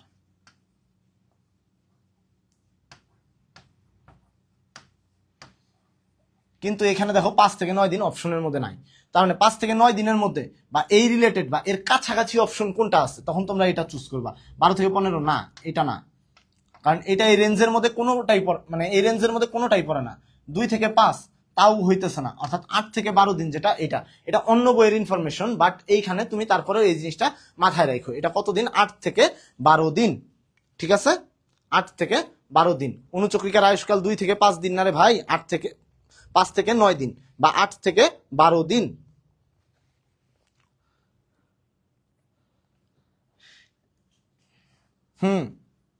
আজমল স্যারে দেওয়া আছে 5 থেকে 9 দিন, আর এক এক বইয়ে এক এক ইনফরমেশন দেওয়া আছে, তাই না? এখন এইখান থেকে তোমার যে কাজটা করতে হবে, যে অন্য বইয়ের যে ইনফরমেশনটা ওইটাও সাইডে লিখে নিবা। যখন যদি তোমার অন্য বই থেকে অপশন করে, যদি ধরো তোমার কার বই থেকে করলো, আব্দুল আলিম স্যারের বই থেকে করলো, আব্দুল আলিম স্যারের বইয়েরই 4টা অপশন দিয়ে দিবে, তখন তোমার আইডেন্টিফাই করতে সুবিধা হবে। কখনোই এরকম দিবে না যে 8 থেকে 12 দিন, ধরো এটা আছে আলিম স্যারের বইয়ে, ধরো এটা আলিম স্যারের বইয়ে দেওয়া আছে, এই আলিম স্যারের বইয়ের ইনফরমেশন কখনোই তোমার আলিম স্যারের অপশনও দেওয়া থাকবে না, আবার আজমল স্যারের বই থেকে অপশন দেওয়া থাকবে না যে 5 থেকে 9 দিন, এইরকম কখনো থাকবে না। থাকবে যে কোনো এক বইয়ের ইনফরমেশন, ঠিক আছে? আর অন্য বই থেকে সচরাচর এই যে এরকম 2-1টা করে, তাও এটা কত সালে করছে? 20-21 সেশনে করছে, এটা কিন্তু প্রায় 3-4 বছর আগে, এখনকার না, ঠিক আছে? হ্যাঁ, জেইউ শর্ট সিলেবাসে হবে না, এখানে তুমি একা না, আরো অনেকেই আছে সেকেন্ড টাইমার হয়তোবা। আচ্ছা, ক্ষত নিরাময়ের উদ্দেশ্যে রক্তপাত বন্ধের প্রক্রিয়াকে কি বলা হয়? হিমাটোপয়েসিস, হিমোস্ট্যাসিস, লিউকোসাইটোসিস, কোনোটি নয়, এটা হচ্ছে হিমোস্ট্যাসিস। আরেকটা ওয়ার্ড আছে যার নাম হচ্ছে হোমিওস্ট্যাসিস। একটা হচ্ছে হিমোস্ট্যাসিস, আরেকটা কি? হোমিওস্ট্যাসিস। এই হোমিওস্ট্যাসিস জিনিসটা কি বলতো? এই হোমিওস্ট্যাসিস কি? দেহের অভ্যন্তরীণ ভারসাম্য রক্ষা করা। একটা হচ্ছে হিমোস্ট্যাসিস আর একটা হচ্ছে হোমিওস্ট্যাসিস, দুইটার মধ্যে কিন্তু পার্থক্য আছে। দেহের অভ্যন্তরীণ ভারসাম্য রক্ষা করা হচ্ছে হোমিওস্ট্যাসিস, ঠিক আছে? এই জিনিসগুলা মাথায় রাখবা, এই জিনিসগুলা মাথায় রাখবা। এইটুকু বললে এনাফ। অনেকে আছে সেকেন্ড টাইমার। আচ্ছা চলো, ক্লটিং ফ্যাক্টর 9 কোনটি? Fibrinogen, prothrombin, albumin, thromboplastin. এটা মাথায় রাখবা। ফুল পরে টুপ করে, কি করে? ফুল পরে টুপ করে, ফুল পরে টুপ করে, অর্থাৎ ফাইব্রিনোজেন, ফাইব্রিনোজেন পরেতে হচ্ছে প্রথ্রম্বিন, একটা হচ্ছে আগে গেলে ফ্রি পাবেন, এটা হচ্ছে প্লাজমা প্রোটিন, আর এটা হচ্ছে ফুল পরে টুপ করে, এটা হচ্ছে ক্লটিং ফ্যাক্টর টুপ, এটা হচ্ছে থ্রম্বোপ্লাস্টিন।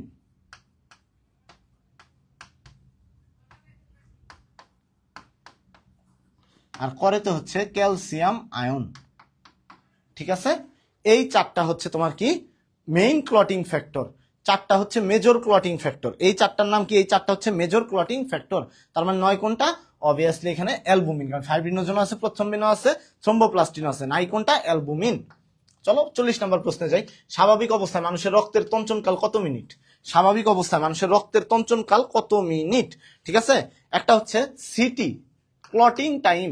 এই সিটি যেটা আছে ক্লটিং টাইম, এইটা হচ্ছে তোমাদের এই আজমল স্যারের বইয়ে 2 বছর 2টা ইনফরমেশন দিছে। 1 বছর দিছে 3 থেকে 8 মিনিট, অর্থাৎ ক্লটিং টাইম 3 থেকে 8 মিনিট। অথবা আরেকটা কি দিছে বলতো, 4 থেকে 5 মিনিট।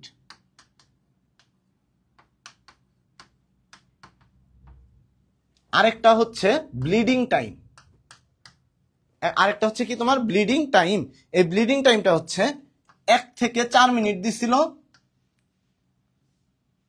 আচ্ছা, তুমি হচ্ছে এই জিনিসটা এইভাবে মাথায় রাখো যে এইটার যখন হবে ওই অনুযায়ী ইনফরমেশন হচ্ছে 2 থেকে 5 মিনিট, 2 থেকে 5 মিনিট। আর এই অনুযায়ী যে ইনফরমেশনটা সেটা হচ্ছে 1 থেকে 4 মিনিট, ঠিক আছে। তোমার এই 2টা ইনফরমেশনই মাথায় রাখো, একটা হচ্ছে ক্লটিং টাইম 3 থেকে 8 মিনিট অথবা 4 থেকে 5 মিনিট, আর ব্লিডিং টাইম 2 থেকে 5 মিনিট অথবা 1 থেকে 4 মিনিট। তাহলে এটা কত হবে, তঞ্চনকাল ক্লটিং টাইম। এখানে সিটি বলছে, সিটি মানে হচ্ছে ক্লটিং টাইম। এই যে সিটির কথা বললাম না, এই সিটি মানে হচ্ছে ক্লটিং টাইম, আর বিটি মানে হচ্ছে ব্লিডিং টাইম, ঠিক আছে। এটা হচ্ছে ক্লটিং টাইম আর এটা হচ্ছে ব্লিডিং টাইম। এই জিনিসটা মাথায় রাখো। তাহলে কত হবে আনসার, 3 থেকে 8 মিনিট, 3 থেকে 8 মিনিট, ঠিক আছে। হ্যাঁ, নিউ এডিশনে 4 থেকে 5 মিনিট দেওয়া ক্লটিং টাইম, রক্ততঞ্চনকাল। আর মাঝখানের যে তোমার 2023-এর দিকে বা 22-এর দিকে একটা বই উনি যে মানে এডিশনটা ছিল, ওই এডিশনে ছিল 3 থেকে 8 মিনিট, বুঝতে পারছো। এইটা উনি এক একবার এক একভাবে তৈরি করে বা এক এক ইনফরমেশন দিয়া এই জায়গাটাতে একটা ঝামেলার তৈরি করে দিছে। বিশেষ করে অ্যাডমিশন ক্যান্ডিডেট যারা, তাদের জন্য বহুত ঝামেলার তৈরি করে দিছে। সো এইগুলা নিয়ে প্যানিকড হয়েও না। 2 থেকে 4 মিনিট না ভাইয়া, 2 থেকে 4 মিনিট। ওই সময় তো রক্তপাত চলতেই থাকবে, ওইটা ব্লিডিং টাইমের মধ্যে পড়বে, ওইটা ব্লিডিং টাইমের মধ্যে পড়বে, ঠিক আছে। ওইটা ক্লটিং টাইমের মধ্যে পড়বে না, ওইটা ব্লিডিং টাইমের মধ্যে পড়বে। 2 থেকে 4 মিনিট হবে না, অপশন অ্যান্সার। আচ্ছা, রক্তনালীর অভ্যন্তরে রক্ত জমাট বাঁধা রোধ করে কোনটি? রক্তনালীর অভ্যন্তরে রক্ত জমাট বাঁধা রোধ করে হচ্ছে হেপারিন। আর আরেকটা হচ্ছে অ্যান্টিকোয়াগুলেন্ট বা অ্যান্টিকোয়াগুলেন্ট হিসেবে আরো যা কাজ করে, অ্যান্টিকোয়াগুলেন্ট যেগুলো হচ্ছে রক্ত জমাট বাঁধা রোধ করে বা রক্ত জমাট বাঁধা রক্তকে গলিয়ে দিতে অনেক সময় সহযোগিতা করে, অ্যান্টিকোয়াগুলেন্ট। একটা হচ্ছে হেপারিন, মাথায় রাখবা হেপারিন। তারপরে হচ্ছে তোমার কি বলতো, একটা হচ্ছে হেপারিন, আরেকটা তুমি অ্যান্টিথ্রম্বিন, আরেকটা কি অ্যান্টিথ্রম্বিন। একটা হচ্ছে হেপারিন, আরেকটা কি, আরেকটা হচ্ছে তোমার অ্যান্টিথ্রম্বিন। এই জিনিসটুকু মাথায় রাখো, একটা কি হেপারিন, আরেকটা কি অ্যান্টিথ্রম্বিন, ঠিক আছে। হেপারিন আরেকটা কি অ্যান্টিথ্রম্বিন, এই জিনিসগুলা মাথায় রাখবা। আচ্ছা, একটা ওষুধের নাম লেখা রাখো, অ্যান্টিকোয়াগুলেন্টের মতো কাজ করে, যেটা একটা ওষুধ, এটা মাথায় রাখতে পারো একটা ইনফরমেশন। ঔষধ, এই ঔষধটার নাম হচ্ছে ওয়ারফেরিন। এটা যদি কারো দেহে রক্ত জমাট বাঁধে, তখন তার দেহে এই ওয়ারফেরিন প্রয়োগ করলে ওই জমাট বাঁধা রক্তটা, কোন কোশ্চেন ব্যাংকে দেওয়া আছে 2 থেকে 4, যে কোশ্চেন ব্যাংকে দেওয়া থাকে তাহলে ওইটা ভুল, ঠিক আছে। 38 নম্বর প্রশ্ন তো নয়, 39 নম্বর প্রশ্ন 2 থেকে 4 যেটা, এটা ভুল, এটা সঠিক না। সঠিক এই যে 3 থেকে যে 8 মিনিট, এটা ঠিক আছে, এই জিনিসটা সঠিক, এই জিনিসটা মাথায় রাখো। 3 থেকে কত মিনিট, 8 মিনিট। আর এটা এখনকার প্রশ্ন না, এটা কিন্তু আগের প্রশ্ন আসছিল। এই প্রশ্নটা এখনকার না, এটা সম্ভবত 2022-23 বা হচ্ছে 21-22 এরকম সেশনের প্রশ্ন আসছিল। 2021-22 বা 22-23 এইরকম সেশনের প্রশ্ন। সো এই টাইমের প্রশ্ন যেগুলা, এই টাইমের প্রশ্নের অনুসারে, বইয়ের অনুসারে 3 থেকে 8 মিনিটই ছিল। সো এটা নিয়ে তর্ক বিতর্ক কইরো না, ঠিক আছে। আর নতুন যে বই আছে, নতুন বইয়ের মধ্যে দেখবা যে 4 থেকে 5 মিনিট দেওয়া আছে। এটা হচ্ছে পুরনো বইয়ের ইনফরমেশন, এখানে 4 থেকে 5 মিনিট কোনো অপশনই নাই। এটা হচ্ছে 4 থেকে 5 মিনিট হচ্ছে নতুন বই, এটা হচ্ছে নিউ এডিশনের বই, নিউ বই বা নতুন এডিশনের যে বই আছে ওইখানে।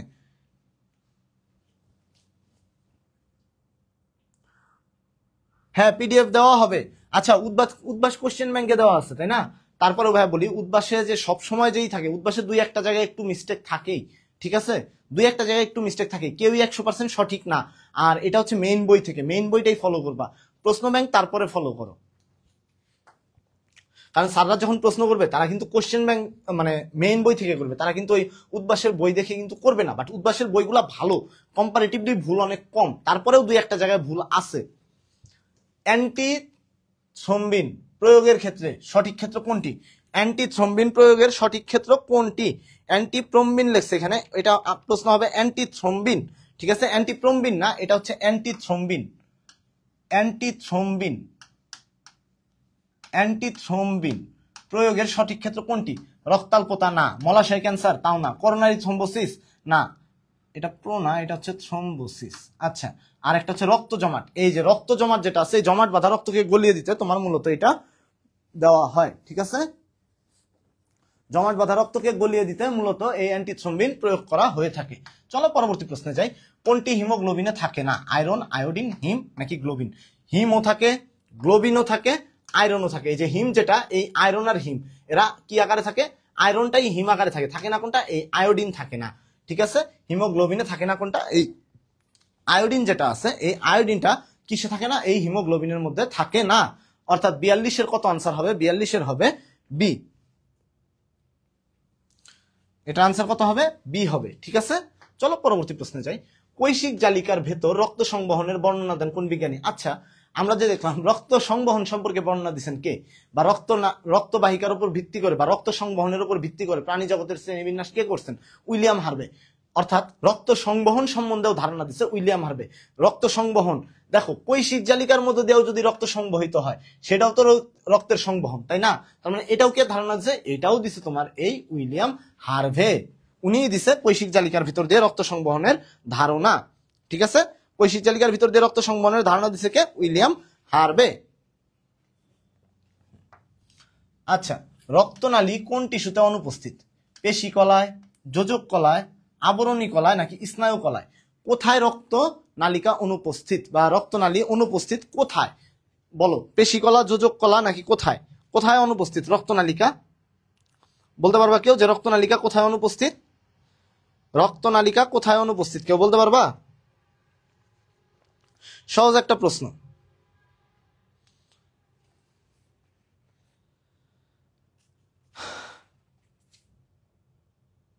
রক্তনালিকা কোথায় অনুপস্থিত? সহজ একটা প্রশ্ন, ঠিক আছে?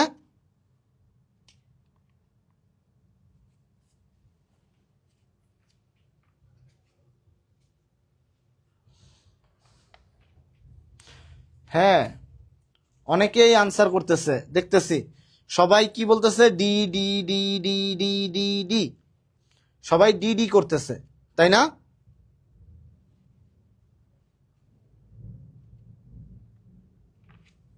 আদৌ কি রক্তনালিকা ইয়েতে অনুপস্থিত স্নায়ু কলায়?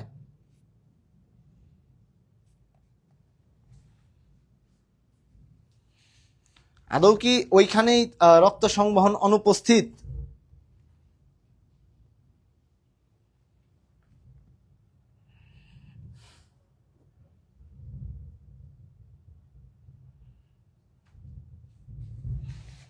দেখি আনসার আমি দেখতে থাকি তোমাদের, দেখি কেউ পারে কিনা এটা।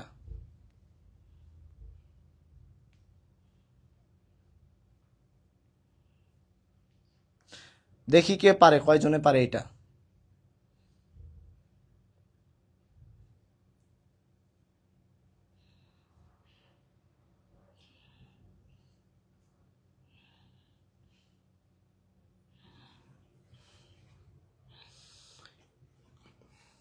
সবাই ডি ডি ডি ডি বলতেছে। ভাই বিশ্বাস কর, তোদের সবার আনসার ভুল হয়েছে রে। স্নায়ু কলায় রক্ত পরিবাহী বা রক্তনালী উপস্থিত আছে।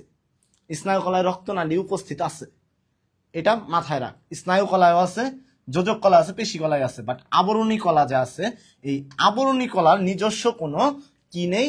রক্তনালিকা নেই। আবরণী কলার কি নেই? নিজস্ব কোনো রক্তনালিকা নেই। স্নায়ু যে কলা আছে, এই স্নায়ু কলাতেও রক্ত সরবরাহ হয়। স্নায়ু কলায়ও রক্ত সরবরাহ হয়, অর্থাৎ রক্তনালিকা আছে। কোথায় নাই? এই আবরণী কলার মধ্যে নাই। এই জিনিসটা মাথায় রাখো সবাই, ঠিক আছে? আবরণী কলার মধ্যেও নাই। আবরণী কলার মধ্যে একমাত্র নাই যে এপিথেলিয়াল টিস্যু। আবরণী কলার মধ্যে কি নেই বলতো? আবরণী কলার নিজস্ব রক্ত সরবরাহ নাই।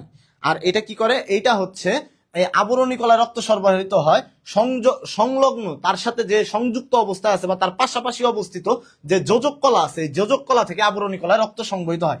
এই যে দেখছো, এইটাই হচ্ছে ভার্সিটির প্রশ্ন, ঠিক আছে? এইটাই হচ্ছে ভার্সিটির প্রশ্ন, যে দেখবা তুমি 100% সঠিক যে স্নায়ু কলায়, কিন্তু আসলে স্নায়ু কলায় রক্ত মানে রক্তনালী আছে। ম্যাক্সিমাম স্টুডেন্টের ধারণা স্নায়ুতে রক্ত সরবরাহের প্রয়োজন পড়ে না, না এটা ভুল। স্নায়ুতে রক্ত সরবরাহের প্রয়োজন পড়ে, অক্সিজেনের প্রয়োজন পড়ে স্নায়ুতে, এবং সেই সাথে রক্তের বিভিন্ন আয়নের প্রয়োজনও পড়ে এই স্নায়ুতে। কারণ স্নায়ু উদ্দীপনা যা আছে, তোমরা যদি অষ্টম অধ্যায়টা পড়তা, তোমাদের ফুল সিলেবাস না দিয়ে এই যে এই সব প্রশ্নগুলোতে ঝামেলা লাগাইছে, বুঝতে পারছো? অষ্টম অধ্যায় আছে, ওইখান থেকে তোমার হচ্ছে একটা নিউরন থেকে আরেকটা নিউরনে যে সংকেত প্রেরণ হয়, সেই সময় তোমার বিভিন্ন ধরনের আয়নের কার্যকারিতা আছে। আর এই আয়নগুলা কোত্থেকে আসে? এই আয়নগুলা সরবরাহ করে রক্তই, ঠিক আছে? যার জন্য স্নায়ু কলায় কি আছে বলতো? স্নায়ু কলায় রক্তনালী আছে, একমাত্র আবরণী কলায় নাই। আবরণী কলা তার সংলগ্ন যোজক কলা থেকে আবরণী কলায় রক্ত সরবরাহ করে। আবরণী কলায় কি করে? রক্ত সরবরাহ হয় কই থেকে? সংলগ্ন যোজক কলা থেকে। সংলগ্ন যোজক কলা থেকে, ঠিক আছে? এই লাইনটা মাথায় রেখো। আবরণী কলায় রক্ত সংবহিত হয় কত? সংলগ্ন যোজক কলা থেকে রক্ত সরবরাহিত হয়। আচ্ছা চলো পরের প্রশ্নে যাই। একজন সুস্থ মানুষের জীবদ্দশায় হৃৎপিণ্ড কতবার স্পন্দিত হয়? এইটা বলো। একজন সুস্থ মানুষের জীবন দশায়, ঠিক আছে? হ্যাঁ, এই তো মেহেদী হাসান নাসিম অয় সুন্দর একটা আনসার দিছে, ঠিক আছে? আচ্ছা ভাইরা, এই যে এইরকম দুই একটা প্রশ্ন কিন্তু অনেক সময় একটু ঝামেলা লাগিয়ে দেয়। সো এইগুলো নিয়ে ভয় পাওয়ার দরকার নাই, পড়লেই পারবা তোমরা, জাস্ট একটু পড়লেই পারবা। তোমাদের শর্ট সিলেবাস দিছে তো, যার জন্য এই যে শর্ট সিলেবাসের বাইরের সাথে রিলেটেড যদি কোনো প্রশ্ন থাকে, যেটা তোমাদের ক্যাপচার করতে অনেকটা মানে একটু কমপ্লেক্সিটি লাগতেছে বা একটু কঠিন লাগতেছে, তাই না? কমপ্লেক্স লাগতেছে ব্যাপারটা। আচ্ছা যাই হোক, কত এই যে কে বলছে A45 রূপা ইসলাম, রূপা ইসলাম, এই যে একজন ধরছি এ। সবাই যারা এ বলতেছো সবাই ভুল, ঠিক আছে? কত? এটা 2600 মিলিয়ন বার। 2600 মিলিয়ন বার তোমার বইয়ে যেটা আছে, 2600 মিলিয়ন বার, ঠিক আছে? জীবদ্দশায় হৃৎপিণ্ড কতবার স্পন্দিত হয়? 2600 মিলিয়ন বার। প্রশ্নটা ভালো মতো পড়তে হবে, অপশন 4টা ভালো মতো পড়তে হবে, ঠিক আছে? আগেই বলছি, প্রশ্ন ভালো মতো, যতই তোমার টাইম কম থাকুক, তুমি ভুল দাগাইও না ভাই। একটা কথা বলি, ভুল দাগাইও না। তুমি প্রশ্নটা ভালো মতো পড়ে সঠিক দাগাও। এটা তুমি পারো, তুমি সবাই জানো এটা পারবা। 2600 মিলিয়ন বার, 2600 ওয়ার্ডটা সবাই জানে, এমন কেউ নাই যে জানে না যে হৃৎপিণ্ড সম্বন্ধে পড়ছে। কিন্তু 2600 মিলিয়ন বার বলে নাই, 2600 কোটি বলছে এখানে, তার জন্য হবে না আনসার। 1 মিলিয়ন, 10 মিলিয়ন সমান 1 কোটি, 10 মিলিয়ন সমান 1 কোটি। তাহলে 2600 মিলিয়ন সমান কত? 2600 মিলিয়ন 260 কোটি। আনসার হবে 260 কোটি বার, ঠিক আছে? আনসার হবে কোনটা? 260 কোটি বার। এই জিনিসটাই ভাই মাথায় রাখো তোমরা। তোমরা এই যে বললাম পারো সবাই, কিন্তু এই যে দেখো প্রশ্ন খেয়াল না করে তাড়াহুড়া করে দাগাইতে যাই যে এই জিনিসগুলো ভুল করে ফেলো, এটা করা যাবে না, ঠিক আছে? অনুরোধ রইল সবাই, তোমরা একটা ভুল মানে পারা প্রশ্ন ভুল করো না ভাই কখনো। পারা প্রশ্ন ভুল করলে কি হয়, তোমার দেখা যাবে যে সহজ প্রশ্ন, কঠিন প্রশ্ন তুমি ভুল করছো বা কঠিন প্রশ্ন তুমি আনসার করো নাই, ওইটা অনেকেই আনসার করে নাই, সো তুমি কম্পিটিশনে আগে গেলা। কিন্তু যদি তুমি সহজ প্রশ্ন ভুল করো, একে তো তুমি 1 নাম্বার তো মাইনাস খাইলাই, ও আরেকজন 1 নাম্বার পাইয়া চলে গেল, এবং সেই সাথে 0.25 জাহাঙ্গীরনগরে 0.2 করে মাইনাস হইলো, অর্থাৎ তুমি 1.2 পিছিয়ে গেলা। এমনি তো 1 পিছিয়েই তো গেলা, সেই সাথে 1.2 বা 1.25 পিছিয়ে গেলা, এটা করা যাবে না, ঠিক আছে? এই জন্য আমি বড় ভাই হিসেবে তোদের সবসময় একটা কথা বলি, ভাই শুন, সবাই প্রশ্নটা আগে ভালো মতো পড়বি, প্রশ্নটা পড়ার পরে তারপরে এই ইগুলা খেয়াল করতে হবে। অপশন 4টা যা আছে, 4টা অপশন ভালো মতো খেয়াল করতে হবে। এই 4টা অপশন ভালো মতো খেয়াল করার পর তারপরে আনসার করলে ওই আনসার ভুল হওয়ার চান্স খুবই কম। আচ্ছা, হৃৎপ্রাচীরের মধ্যবর্তী স্তর কোনটা? এপিকার্ডিয়াম, বাহিরের স্তর। বাহিরের স্তর, এখানে কি থাকে? বিক্ষিপ্তভাবে চর্বি লাগানো থাকে, এখানে বিক্ষিপ্তভাবে চর্বি ছড়ানো ছিটানো অবস্থায় থাকে। মায়োকার্ডিয়াম, এটা হচ্ছে মধ্যবর্তী স্তর। এন্ডোকার্ডিয়াম, এটা হচ্ছে অন্তঃস্তর, এটা হচ্ছে হৃৎপিণ্ডের সংকোচন প্রসারণ, মায়োকার্ডিয়াম যেটা আছে, মায়োকার্ডিয়াম মূলত এটা হচ্ছে হৃৎপিণ্ডের সংকোচন প্রসারণ নিয়ন্ত্রণ করে। এটা কি করে? এটা হচ্ছে সংকোচন প্রসারণ নিয়ন্ত্রণ করে, সংকোচন প্রসারণ নিয়ন্ত্রণ করে হৃৎপিণ্ডের কে? এই মায়োকার্ডিয়াম। এ কি করে? হৃৎপিণ্ডের সংকোচন প্রসারণ নিয়ন্ত্রণ করে থাকে। ঠিক আছে, এই জিনিসটুকু মাথায় রাখো। এখন যদি বলি যে এন্ডোকার্ডিয়ামের কাজ কি, তাহলে তাই না প্রশ্ন আসতে পারে যে এন্ডোকার্ডিয়ামের কাজ কি? এটা হচ্ছে হৃৎকপাটিকা গুলোকে ঢেকে রাখে। এটা হচ্ছে হৃৎকপাটিকা ঢেকে রাখে, হৃৎকপাটিকা ঢেকে রাখে, ঢেকে রাখে, এটুকু মাথায় রাখবা। কি করে? এই যে হৃৎকপাটিকা ঢেকে রাখে। আর পেরিকার্ডিয়াম যেটা, এটা হচ্ছে হৃৎপিণ্ডের আবরণ, হৃৎপিণ্ডের আবরণ, হৃৎপিণ্ডের আবরণ। প্রশ্ন আসতে পারে নিচের কোন স্তরে বা হৃৎপিণ্ডের কোন স্তরে তোমার বিক্ষিপ্তভাবে চর্বি ছড়ানো ছিটানো অবস্থায় থাকে? কোন স্তরে থাকে? এপিকার্ডিয়ামে থাকে। বা কোন অংশটা হৃৎপিণ্ডের সংকোচন প্রসারণটা নিয়ন্ত্রণ করে? মায়োকার্ডিয়াম করে। হৃৎপ্রাচীরের মধ্যবর্তী স্তর কোনটা? মায়োকার্ডিয়াম। আবার আসতে পারে যে হৃৎপিণ্ডের বাইরের স্তর, মধ্যের স্তর নাকি ভেতরের স্তর? কোন স্তর হচ্ছে তোমার এই সংকোচন প্রসারণ নিয়ন্ত্রণ করে? অবভিয়াসলি মধ্যের স্তর, কারণ মধ্যের স্তরই মূলত মায়োকার্ডিয়াম। ঠিক আছে, এইভাবেও প্রশ্ন ঘুরে পেঁচে আসতে পারে। আচ্ছা, বাইকাসপিড কপাটিকার অবস্থান কোথায়? বাইকাসপিড কপাটিকার অবস্থান কোথায়? একটা হচ্ছে ট্রাইকাসপিড আর একটা বাইকাসপিড। একটা হচ্ছে ট্রাইকাসপিড, একটা বাইকাসপিড। বাই মানে হচ্ছে বাম, বাই থেকেই তুমি, বাই মানে হচ্ছে নর্মালি দুই, দ্বিস্তরী। আর বাই থেকে বুঝবা বাম অ্যাট্রিয়াম ও ভেন্ট্রিকলের মাঝখানে, বাম অ্যাট্রিয়াম ও ভেন্ট্রিকলের মাঝখানে। কার মাঝখানে? বাম অ্যাট্রিয়াম ও ভেন্ট্রিকলের মাঝে, বাম অ্যাট্রিয়াম ও ভেন্ট্রিকল এর মাঝে। এই বা দ্বারা মাথায় রাখবা, এই বা দ্বারা মাথায় রাখবা, বাইতে বাম পাশে, বাই মানে বাম পাশে। ঠিক আছে, এইভাবে মাথায় রাখবা। অর্থাৎ এটা হচ্ছে বাম অ্যাট্রিয়ামে।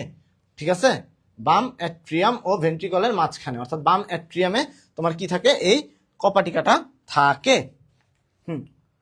এই জিনিসটা মাথায় রাখো সবাই। আচ্ছা, এই পর্যন্ত যে পড়াইলাম, কারো কোনো প্রবলেম আছে রে ভাই? কারো কোনো প্রবলেম থাকলে বলতে পারো।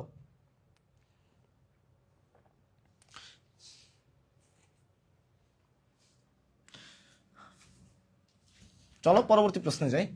কোন কপাটিকা ডান অ্যাট্রিয়াম থেকে ইনফিরিয়র ভেনা ক্যাভাতে রক্ত প্রবাহে বাধা দেয়? অর্থাৎ ডান অ্যাট্রিয়াম থেকে ইনফিরিয়র ভেনা ক্যাভা, ইনফিরিয়র ভেনা ক্যাভা কোনটা? তোমার নিম্ন মহাশিরা যেটা, একটা হচ্ছে সুপিরিয়র ভেনা ক্যাভা, ডান অ্যাট্রিয়ামে যে শিরাগুলো উন্মুক্ত হয়, একটা হচ্ছে সুপিরিয়র ভেনা ক্যাভা, একটা হচ্ছে ইনফিরিয়র ভেনা ক্যাভা। সুপিরিয়র ভেনা ক্যাভা হচ্ছে যেটা আমাদের দেহের উপরের অংশ থেকে রক্ত ডান অ্যাট্রিয়ামে সরবরাহ করে। আর ইনফিরিয়র মানে হচ্ছে দেহের নিচের অংশ। ঠিক আছে, ইনফিরিয়র এই কথাটার মানে হচ্ছে তোমার নিচে, ইনফিরিয়র মানে নিচে। তাহলে যে অংশটা আমাদের নিচের অংশ থেকে রক্ত সরবরাহ করে, তার মানে যখন অ্যাট্রিয়াম সংকুচিত হয়, নর্মালি রক্তটা গ্রহণ করে অ্যাট্রিয়ামটা, রক্ত গ্রহণ করে কখন? যখন অ্যাট্রিয়ামের ডায়াস্টল ঘটে, ঠিক সেই মুহূর্তে গ্রহণ করে। কিন্তু অ্যাট্রিয়ামের সংকোচনের সময় অ্যাট্রিয়াম নিচের দিকে বা ভেন্ট্রিকলের দিকে রক্তটারে পাস করতে থাকে। ওই মুহূর্তে অ্যাট্রিয়ামের সংকোচন ঘটলে, তুমি বলো একটা পানিযুক্ত বেলুন রে যদি তুমি চাপ দাও, পানি অনেক সময় উপরের দিকে যায় না? তো ওই রকম রক্তটাও তোমার ওই ইনফিরিয়র ভেনা ক্যাভা যেটা আছে বা নিম্ন মহাশিরা যেটা আছে, ওই পথে রক্তটা ফেরত যেতে পারে, যার জন্য ওইখানে একটা কপাটিকা থাকে যেটা তোমার রক্ত প্রবাহে বাধা দেয়। এখন এই কপাটিকাটার নাম কি? ইউস্টেশিয়ান কপাটিকা নাকি থিবেশিয়ান কপাটিকা? এই দুইটার মধ্যে কোনটা? ত্রিপত্রী দ্বিপত্রী, এটা অ্যাট্রিয়াম ও ভেন্ট্রিকলের মাঝখানে। তাহলে কোন কপাটিকাটা তোমার বাধা দেয়? এটা কেউ বলতে পারবা? কোন কপাটিকা ডান অ্যাট্রিয়াম থেকে ইনফিরিয়র ভেনা ক্যাভাতে রক্ত প্রবাহে বাধা দেয়? এটা যদি কেউ পারো তাহলে বুঝবো সে ভালো মতো পড়ছো এই অধ্যায়টা। আচ্ছা, এই যে সবাই পারছে আনসার, তার মানে ইউস্টেশিয়ান কপাটিকা। এই যে এই টাইপের প্রশ্নগুলো থাকবে কপাটিকা থেকে, দেখো 20-21 আসছে। অর্থাৎ কোন কপাটিকা? ইউস্টেশিয়ান কপাটিকা। এই জিনিসটা মাথায় রাখবা। কার্ডিয়াক চক্রের কোন পর্যায়ে হৃৎপিণ্ডের ট্রাইকাসপিড ও বাইকাসপিড কপাটিকা সজোরে বন্ধ হয়? সজোরে বন্ধ হয় কোন দশায়? কার্ডিয়াক চক্রের কোন দশায় ট্রাইকাসপিড ও বাইকাসপিড কপাটিকা সজোরে বন্ধ হয়? ভেন্ট্রিকলের অ্যাট্রিয়ামের ডায়াস্টল, অ্যাট্রিয়ামের সিস্টল, ভেন্ট্রিকলের সিস্টল, ভেন্ট্রিকলের ডায়াস্টল। কখন সজোরে বন্ধ হয়? কখন সজোরে বন্ধ হয়? কখন বলতে পারবা কেউ এটা? সজোরে কখন বন্ধ হয়?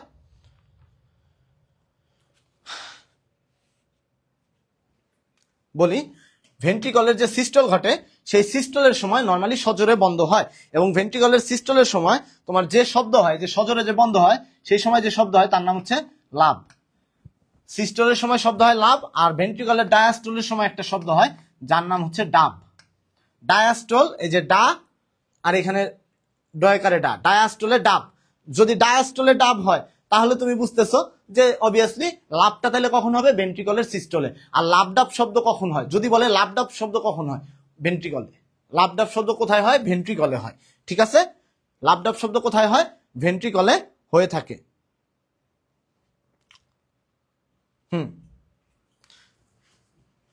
লাভ হচ্ছে ভেন্ট্রিকলের সিস্টল, আর ভেন্ট্রিকলের যদি ডায়াস্টল বলি, ভেন্ট্রিকলের ডায়াস্টলের সময় ডাব শব্দের সৃষ্টি হয়। আচ্ছা, মানুষের হৃৎপিণ্ডে কয়টি অর্ধচন্দ্রাকৃতির কপাটিকা আছে? এটা কে পারবে? দেখি এটা কে পারে?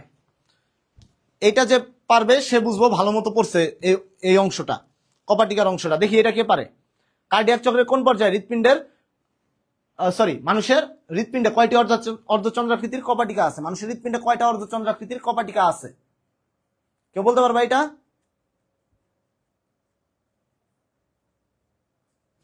49। সি ইশরাত জাহান, আখিমণি, মহসিনা ফেরদৌসি, নিলয়, সবাই পারতেছে, বাট নিলয় ভুল করে ফেলছে।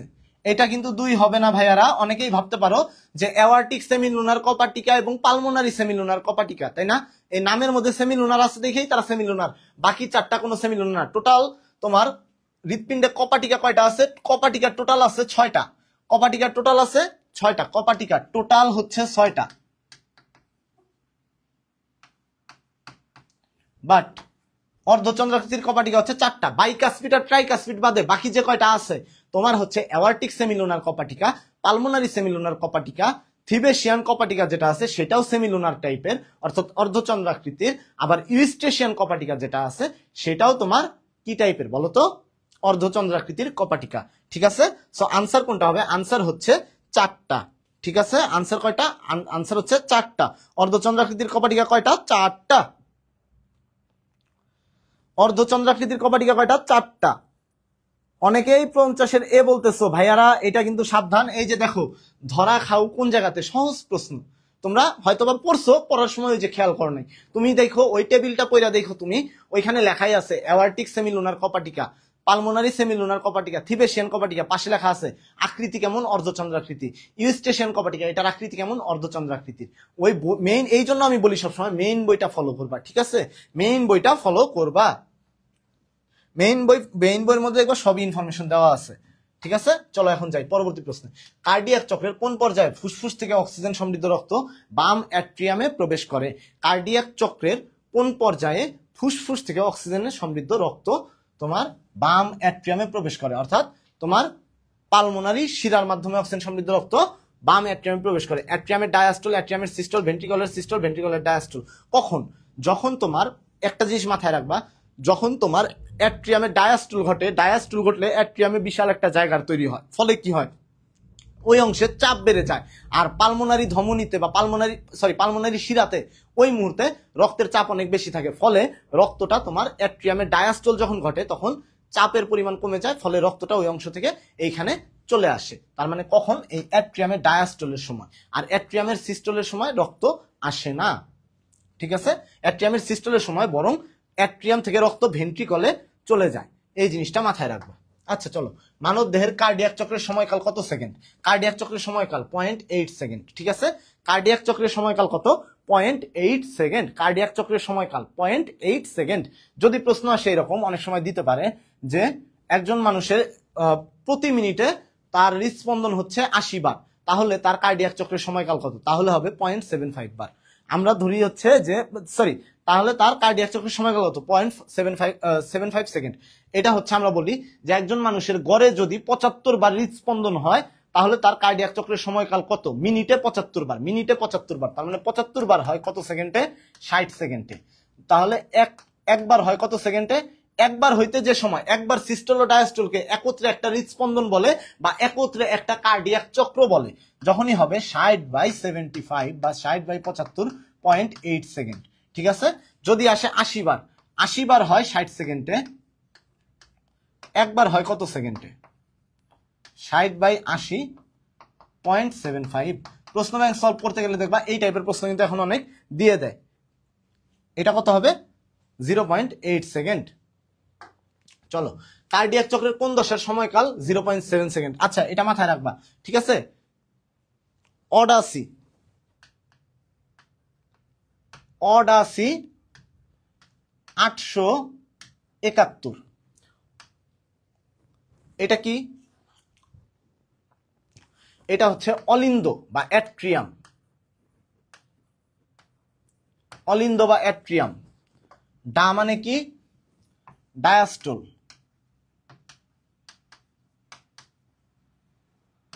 সিতে হচ্ছে সিস্টল, ঠিক আছে? ডায়াস্টল আরেকটা কি সিস্টল। এখন দেখো এই যে 8 মানে হচ্ছে 0.8 সেকেন্ড, একটা কার্ডিয়াক চক্র বা একটা হৃদচক্রের সময়কাল। এখন এই মানে হচ্ছে তোমার অলিন্দের একটা সিস্টল ও ডায়াস্টল একত্রে হচ্ছে 0.8 সেকেন্ড। এর মধ্যে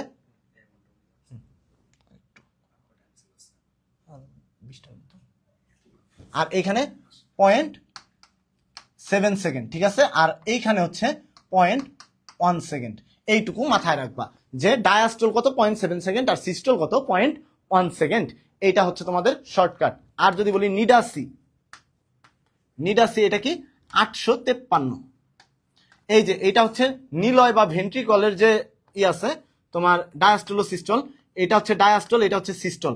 এই নিলয় ভেন্ট্রিকল এই 8 মানে 0.8, এটা মানে 0.5 বা 0.5, আর এটা মানে হচ্ছে 0.3 সেকেন্ড। অর্থাৎ ভেন্ট্রিকলের ডায়াস্টলের সময় লাগে 0.5 সেকেন্ড আর ভেন্ট্রিকলের সিস্টলে সময় লাগে তোমার কত 0.3 সেকেন্ড। এইভাবে মাথায় রাখবা, ঠিক আছে? এইটুকু মাথায় রাখো। চলো, এসএ নোট পাওয়া যায় কোথায়? বাম অ্যাট্রিয়ামে, সরি বাম অ্যাট্রিয়াম বলছি, ডান অ্যাট্রিয়ামে। ডান অ্যাট্রিয়ামে কোথায়? সুপিরিয়র ভেনা ক্যাভা ও ডান অ্যাট্রিয়ামের সংযোগস্থলে। ডান অ্যাট্রিয়াম ও সুপিরিয়র ভেনা ক্যাভার সংযোগস্থলে কি পাওয়া যায়? এসএ নোট বা সাইনোআট্রিয়াল নোট পাওয়া যায়। আচ্ছা, মানব দেহের বৃহত্তম ধমনীর নাম কি? ব্রাঙ্কিয়াল ধমনী, ফেসিয়াল ধমনী, নাকি অক্সিলারি ধমনী, নাকি অ্যাওয়ার্টা? মানব দেহের সবচেয়ে বৃহত্তম ধমনীর নাম হচ্ছে অ্যাওয়ার্টা, ঠিক আছে? মানব দেহের বৃহত্তম ধমনীর নাম কি বলতো? মানব দেহের বৃহত্তম ধমনীর নাম হচ্ছে অ্যাওয়ার্টা।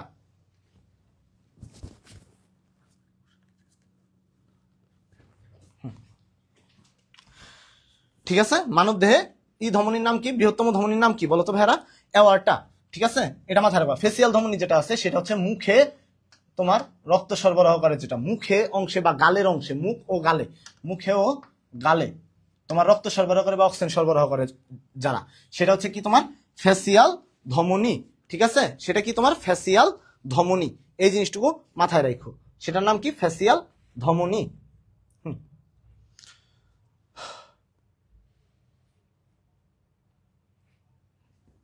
আচ্ছা, এরপর যদি বলি অক্সিলারি ধমনী, এটা হচ্ছে তোমার বক্ষ অঞ্চলে, বক্ষ ও বগল অঞ্চলে, বক্ষ ও বগলে হচ্ছে অক্সিলারি ধমনী।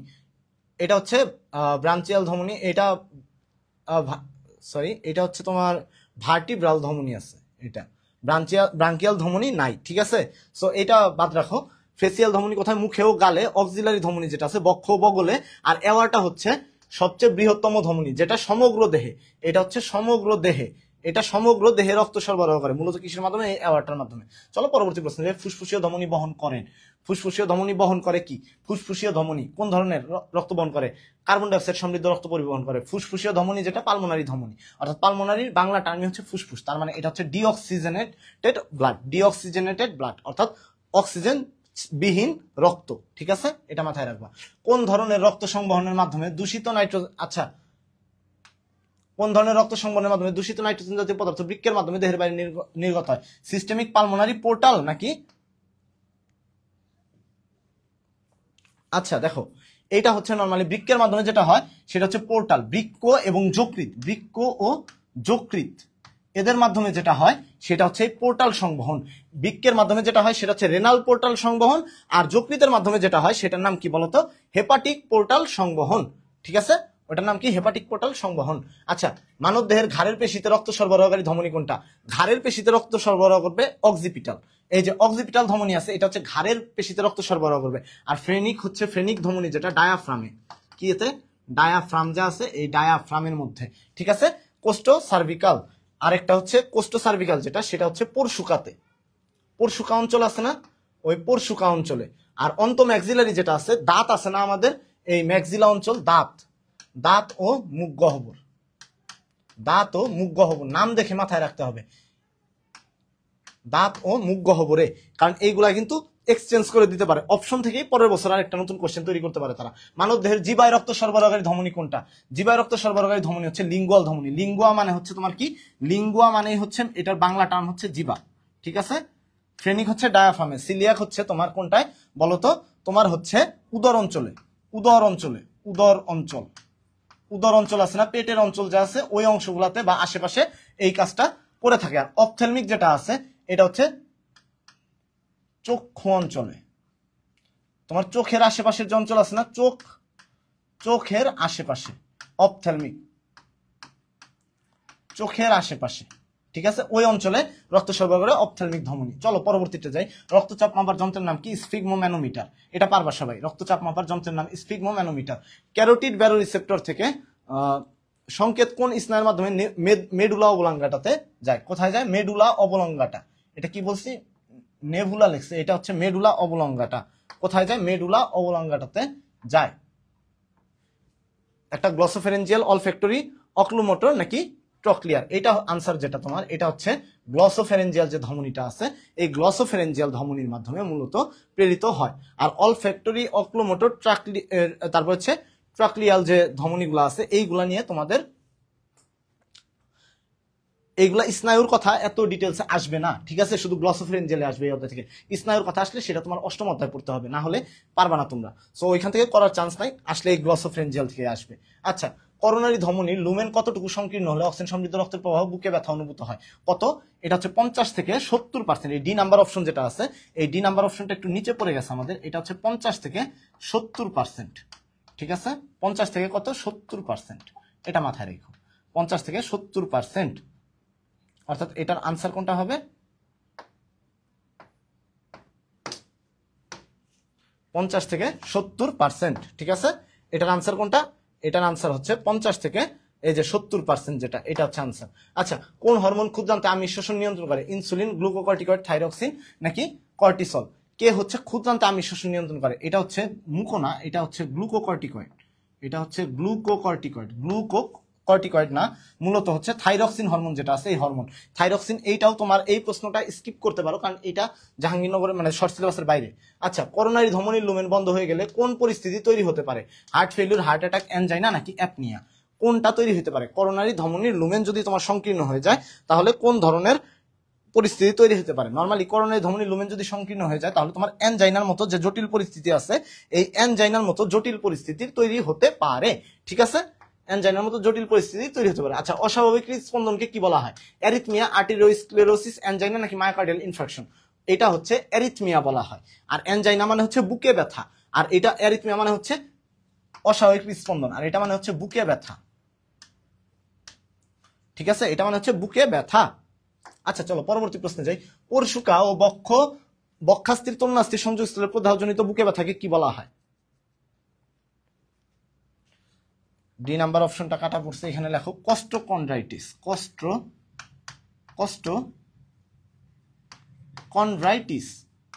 কস্টোকন্ড্রাইটিস। এই কস্টোকন্ড্রাইটিস, কষ্ট মানে হচ্ছে তোমার ওই পরশুকা অঞ্চল যা আছে, এই পরশুকা ওই অঞ্চলটাকে বলা হয় কোস্টাল এরিয়া বা কোস্টাল বা কোস্টা, ঠিক আছে? ওইখান থেকে আসছে কষ্ট। আর কন্ড্রাইটিস তরুণাস্থি যেহেতু, তাই এটার নাম হচ্ছে কন্ড্রাইট, মানে তরুণাস্থি যেহেতু তাই ওইটার নাম কি? Chondrocyte, chondrocyte. আর এখানে যখন প্রদাহ হয় তখন তার নাম হয়ে যায় টিস, আইটিস। অর্থাৎ তোমার ব্যথা বা প্রদাহর নামের শেষে আইটিস থাকবে, তার মানে কন্ডাইটিস। অর্থাৎ তোমার পরশুকা ও বক্ষ স্থানে যে বক্ষাস্থি যে আছে ওইটার মাঝখানে যে তরুণাস্থি আছে তাদের মাঝখানে যে ব্যথা সেটাই হচ্ছে কন্ডাইটিস, ঠিক আছে? এখন মানব দেহের মহাধমনীর প্রাচীর ছিঁড়ে যাওয়া, বুকে পিঠে প্রচন্ড ব্যথাকে কি বলা হয়? দেখো, মহাধমনীর প্রাচীর, মহাধমনীর নাম কি? মহাধমনী যেটা আছে তার নাম হচ্ছে অ্যাওয়ার্টা, তার নাম হচ্ছে অ্যাওয়ার্টা, তার মানে অ্যাওয়ার্টিক ডিসেকশন। অর্থাৎ ডিসেকশন মানে ভাগ করা বা ছিন্ন হয়ে যাওয়া।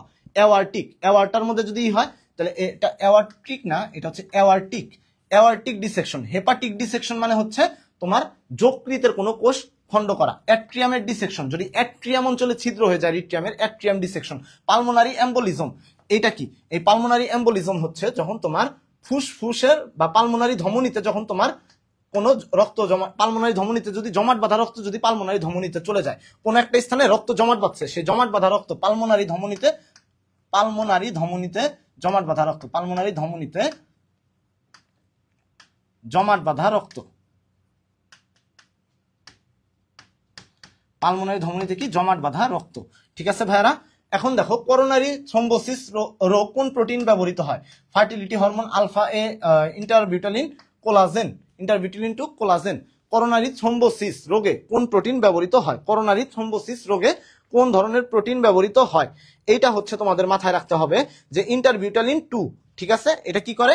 এই ইন্টারবিউটালিন 2 যে আছে এইটা ব্যবহৃত হয় তোমার কি করোনারি থ্রম্বোসিস রোগে। আচ্ছা, বহিঃক্যারোটিড ধমনী থেকে নিম্নের কোন শাখা ধমনীর উৎপত্তি ঘটে? সিলিয়াক ধমনী, ফেসিয়াল ধমনী, জনন ধমনী নাকি বৃক্কীয় ধমনী?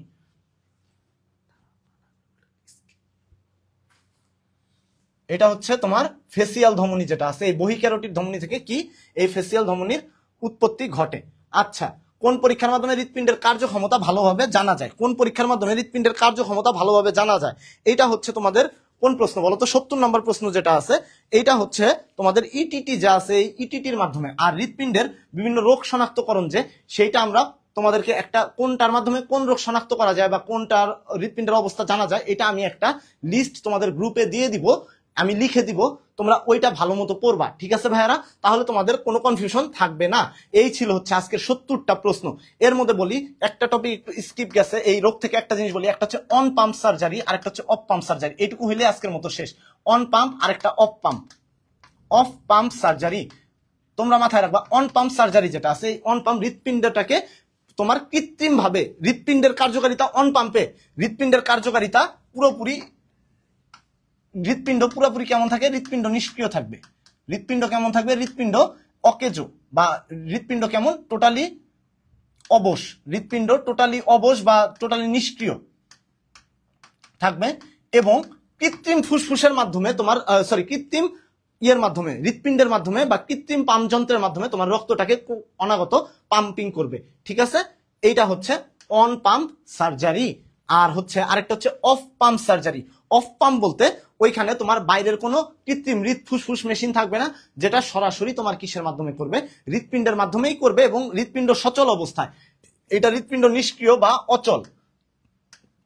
আর অফ পাম্প সার্জারি হৃৎপিণ্ড সচল, এই সচল অবস্থায় যদি সার্জারি করা হয় তাহলে তার নাম হচ্ছে অফ পাম্প সার্জারি। অনেকের মধ্যে এই দুইটা জিনিস কনফিউশন লাগে ভাইয়ারা, এইটা কেউ কনফিউজড হইও না আজকের পর থেকে, ঠিক আছে?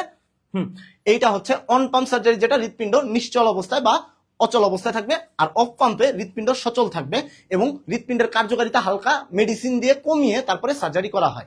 তো এই ছিল হচ্ছে আমার আজকের টোটালি আলাপ আলোচনা, ঠিক আছে? এই পর্যন্ত থাকো, সবাই ভালো থাকো, সুস্থ থাকো। সবার সাথে নেক্সট কোনো ক্লাসে দেখা হবে আবার কালকে কেমিস্ট্রিতে। সবাই ভালো থাকো, দোয়া করো। আল্লাহ হাফিজ, ঠিক আছে? Thank you. আচ্ছা, তো এখন তোমাদের যেটা বলবো যে ক্লাসটা কেমন লাগছে সবাই রিভিউ দিও, ঠিক আছে? সবাই জানাবা, কমেন্ট বক্সে জানাবা, বা হচ্ছে তুমি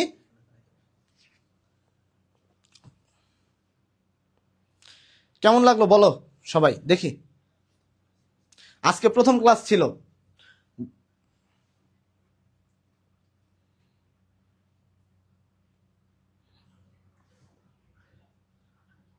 আচ্ছা, যারা ওয়েবে অ্যাড হইতে পারো নাই তারা ওই যে পেজে মেসেজ দিও।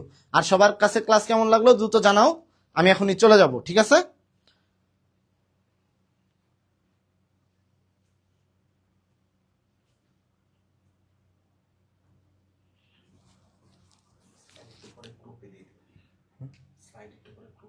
আর তোমাদের হ্যাঁ স্লাইড যে আছে না, এই স্লাইডগুলো একটু পরে গ্রুপে দিয়ে দেওয়া হবে, এই স্লাইডগুলো গ্রুপে দিয়ে দেওয়া হবে, ঠিক আছে? যে স্লাইডগুলো ছিল সবগুলো স্লাইড তোমাদের গ্রুপে দিয়ে দেওয়া হবে। আচ্ছা,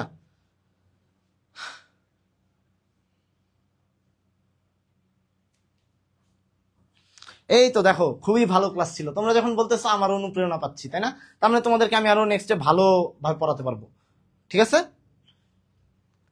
এই যে তোমাদের যে প্র্যাকটিস শিট যে আছে সবকিছু গ্রুপে দিয়ে দেওয়া হবে। তোমাদের যে গ্রুপটা আছে না ওই গ্রুপে তোমরা অ্যাড থাকো, ঠিক আছে? ওই গ্রুপে অ্যাড থাকলে ওইখানেই তোমাদেরকে সবকিছু আমরা প্রোভাইড করব। আর এই আদার্স যা ইনফরমেশন যদি কিছু লাগে সেগুলো আমি গ্রুপে দিয়ে দিব তোমাদের জন্য। সো এত চিন্তা করার কোনো কারণ নাই, ঠিক আছে?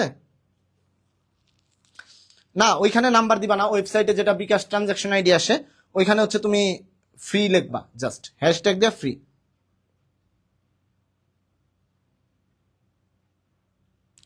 অনেকদিন পর মনে হয় একটা ভালো ক্লাস করলাম, আলহামদুলিল্লাহ অনেক ভালো ছিল। ধন্যবাদ, দোয়া করবা আমার জন্য, ঠিক আছে? হ্যাঁ ইনশাল্লাহ নেক্সট ক্লাসে আবার দেখা হচ্ছে।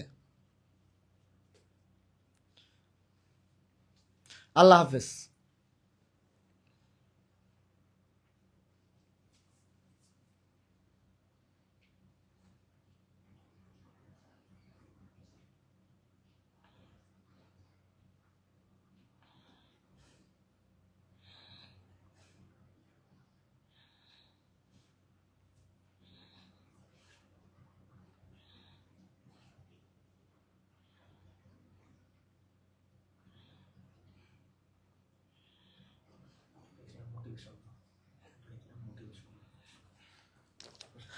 আচ্ছা, তো যাই হোক, আজকে প্রথম ক্লাস ছিল।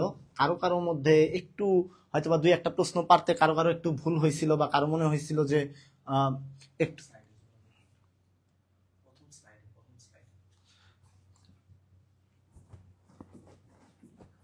আচ্ছা তোমাদের বলি, কারো কারো একটু ভুল হয়েছে, ধরো কোনো কোনো এমসিকিউ পারো নাই, বা অনেকে সহজ এমসিকিউ ভুল করে ফেলছো, এইগুলা নিয়ে ভাই প্যানিক হওয়ার কিছু নাই।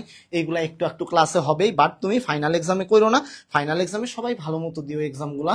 আর বলি, মাথা ঠান্ডা রাখবা, সবসময় প্রশ্নটা ভালো মতো পড়বা, ভালো মতো তুমি উত্তরটা দেখবা, যে অপশনগুলো দেখবা, যে অপশনে কি চাইছে, তোমার প্রশ্ন কি বলছে আর অপশনে কি দেওয়া আছে, ওইটা দেখার পরে তারপরে তুমি আনসার করবা। যেমন আজকে অনেকেই ভুল করছে 2600 কোটি বার, আসলে না 2600 মিলিয়ন বার। 2600 মিলিয়ন মানে 260 কোটি বার, ঠিক আছে? এই টাইপের প্রশ্নগুলো যেন কখনো ভুল না হয়। এগুলো কিন্তু সহজ প্রশ্ন, এগুলা কিন্তু সহজ প্রশ্ন। এই টাইপের প্রশ্নগুলা ইনশাল্লাহ ভুল করবা না কেউ, যদি ক্লাসগুলো মনোযোগ দিয়ে করো। আর তোমরা ভালো মতো পরিশ্রম করো, পরিশ্রম করবে এবং সৃষ্টিকর্তার কাছে প্রার্থনা করবা। আল্লাহর কাছে প্রার্থনা করলে বা সৃষ্টিকর্তার কাছে প্রার্থনা করলে দেখবা যে তোমার কষ্টের ফল এক সময় না এক সময় সে তোমাকে দিবেই, ঠিক আছে? সে তোমাকে কখনো নিরাশ করবে না। আচ্ছা, কোন কোশ্চেন ব্যাংকটা ভালো হবে? হ্যাঁ, এক্সাম শর্ট সিলেবাসে হবে। আর কোশ্চেন ব্যাংক ভালো হবে বলতে ফার্মা নলেজটা কিনতে পারো, ফার্মা নলেজ বইটা ভালো, ঠিক আছে? ওই বইটা একটু গুছানো আছে। বাট আদার্স যে আছে জয়কলি, জয়কলিটা স্কিপ করো, কারণ জয়কলিতে অনেক সময় একটু ভুল দেওয়া থাকতে পারে। বাট ফার্মা নলেজটা ভালো জাহাঙ্গীরনগর ডি এর জন্য। এক্সাম হচ্ছে প্রতি সপ্তাহে হবে। আচ্ছা, জাহাঙ্গীরনগরের যে এক্সামটা, এটার কথা বলতেছো তাই না? জাহাঙ্গীরনগরের এক্সামটা জানুয়ারি মাসের দিকে হবে। জাহাঙ্গীরনগরের এক্সামটা জানুয়ারি মাসে হওয়ার চান্স থাকবে, অর্থাৎ মেডিকেলের পরে তুমি 1 মাস টাইম পাবা জাহাঙ্গীরনগরের জন্য। ওই একটা মাস যদি তুমি ডেডিকেশন নিয়ে পড়ালেখা করো, যদি যারা মেডিকেল অ্যাসপিরেন্ট তাদের যদি মেডিকেল স্কিপ হয়েও যায়, ওই একটা মাসে তোমার জাহাঙ্গীরনগরে ভালো কিছু করা সম্ভব। শুধু তোমরা পরিশ্রমটা করে যাও, এইখান থেকে পরিশ্রম করলে ওইখানে তোমরা অটোমেটিক্যালি ভালো কিছু করবা, ঠিক আছে? এত ভয় পাওয়ার কিছু নাই, জাস্ট একটা এক্সাম। তোমরা এর আগে এক্সাম দিছো না অনেক, জাস্ট মাথায় রাখবা যে একটা এক্সামই তো, একটা সহজ একটা এক্সাম। আমাদের পিছনে একটা বড় ভাই ছিল, ভাই পড়াইছে, আমরা পড়ে আসছি, পরিশ্রম করছি, কিভাবে প্রশ্ন হইতে পারে ভাই সবই আমাদের জানিয়ে দিছে। এখন ইনশাল্লাহ আমরা ভালো কিছু করব, পরীক্ষায় ভালো আউটপুট দিব, এইটুকুই ব্যাস, এই জিনিসটাই। এত ভয় পাওয়ার কিছু নাই, এক্সাম সামনে যাই হোক তাই হোক ভালো কিছু হবে, ঠিক আছে? তো আজকে এই পর্যন্ত থাকো, সবাই ভালো থাকো, সুস্থ থাকো, আল্লাহ হাফেজ।